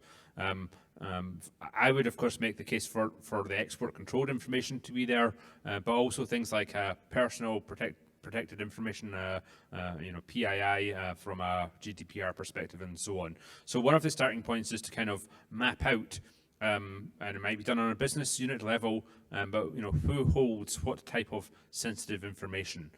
And then the next stage is for each of those categories, because not all information is as sensitive as other information, so there is a need to prioritize to work through what types of safeguards are appropriate for the category of information and the risk that's associated with it. And I put it like that because my view on this is that export controlled information and this probably doesn't apply to all forms of export controlled information. There's probably a need to prioritize even within the category of export controlled information. But it needs to be safeguarded on a sort of a file by file basis, and also on a regional basis. You know, it's that thing of if you're emailing someone in the same company who's in a different country, you need a way of catching that. So you know, there's all sorts of matrices that one needs to build to do this effectively. The point, and I come back to the zero trust approach, because the point about it is we now have to assume that hostile actors are within our networks, within our firewalls. So the kind of the historic approach where you say, well, we've got a firewall, it doesn't matter, doesn't really work anymore. It's, you know, within the company we need to kind of figure out the categories, the risks, and the tools and approaches we can use, even assuming that there's a kind of a threat within the network. And then there's more we could talk about. Well, maybe I should just say a word about cloud computing and so on. Globally, I think the export control community, actually, let me say specifically cloud storage rather than cloud computing. I'll make a differentiation there. Globally, I think the export control regulatory community has more work to do with regards to standardizing recognition of encryption approaches and so on, such that if information is in the cloud but is appropriately protected by encryption, it's clear that it doesn't necessarily need to count as an export. But for that to work, we have to have commonly agreed standards on what encryption should be used and so on. So there's definitely more work to be done there. You know, but when we're using cloud-based services, or whether we're using on-prem solutions, if your starting point is to say that the hostile actor is within your network, it doesn't actually matter, because you build your IT security approach regardless of what systems and where the services are. So with that, Jay, I'll pass back to you. Thank you. Thank you, Ian. Ryan, you talked a lot about how some of these FDI control regimes are expanding. That seems to be the theme of a lot of what we've been discussing. More sectors being subject to review, et cetera. But can you put it in any sort of terms, you know, how many are actually ended up being prohibited or blocked by national regulators? So even if the scope of review is expanding, how many are actually ultimately prohibited, blocked to some degree? Do you have any sense of that? Yeah, in a general sense, it's rarely are investments prohibited. In most cases, when there is an issue, they'll fix conditions to mitigate those security risks. So that could be putting a national on the board, or other conditions that they would associate it with, again, similar to export controls in terms of licensing conditions. But in terms of actual statistics, I guess the best ones that I have are from Germany, the US, and Australia. In Germany in 2020, there were 160 takeovers of foreign companies that were reviewed. Only one of those was banned. In the United States, the CFIUS received 187 notices in 2020. 88 were investigated further, and it was only recommended that one be prohibited. And then I think in the case of Australia, between 2018 and 2020, there was one investment that was blocked each year. And in the case of Canada, I think they had 2 cases each year that were prohibited investments. So all in all, I would say quite rare, and the conditions are more likely remedy. Thank you. And I guess, George, I want to go to you. So we've talked all in the context of these critical technologies. We're talking about ITT controls, cybersecurity standards, all the things that you highlighted as best practices. Can you share any perspectives or recommendations for our audience here on how to balance the roles and responsibilities in an internal compliance program? Kind of picking up on what Ian was alluding to. I mean, do you see assigning distinct roles now that all these different areas are merging together, including now foreign investment, as we just heard? What would be recommendations now with all these organizations having to comply with all these different types of controls? Well, it's extremely tough, but have you ever checked through your company's agreements, contracts that you sign with any parties, whether it's a courier company, whether it's a freight forwarding company, whether it's a contractor who is helping you to develop some technology or whatsoever, or helping you to manufacture certain products. I have found almost 100% of all the companies that I work with, they do not have a comprehensive export control clause. As you said, it is almost impossible for us to cover everything, and it's a never-ending story. You say you want to assess the end user. Yes, I can only assess the end user to the level I know. You want to assess a company which is overseas. There is so limited resources, although we can buy reports from various companies. But this is a never-ending story. So in order to protect your company, first and foremost, do you have a proper contract that you do business with, whether it's your customers, your suppliers, your contractors, your interns, your contract staff, and so on and so forth. Let's say freight forwarding company or, well, DHL, UPS, Federal Express. Do you have a proper contract with them? Have you ever seen the manifest of this courier service? They have an export control clause in it, but it's so tiny you hardly can see it. But that is binding if anything goes wrong. So do you have anything to counteract with that? To protect your company? Probably not.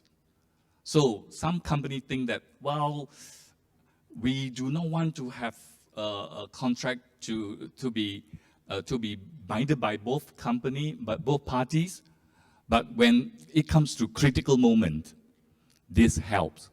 So I know it is very difficult to strike a balance, but to protect your company, start from the agreement. So first go back and see all your agreement, whether you have a proper agreement that you sign and enter with the other party before you start your business. Can be your customer, can be your suppliers, can be your contractor, and even your contract staff. Well, thank you very much, George. And again, there were some other questions, but hopefully you'll get a chance to ask those directly of our panelists over lunch, because we have reached the lunch hour. So I'd like to bring this session to a close, mostly by thanking all of our excellent panelists and their discussions, and thank you for all your attention and good questions. Thank you.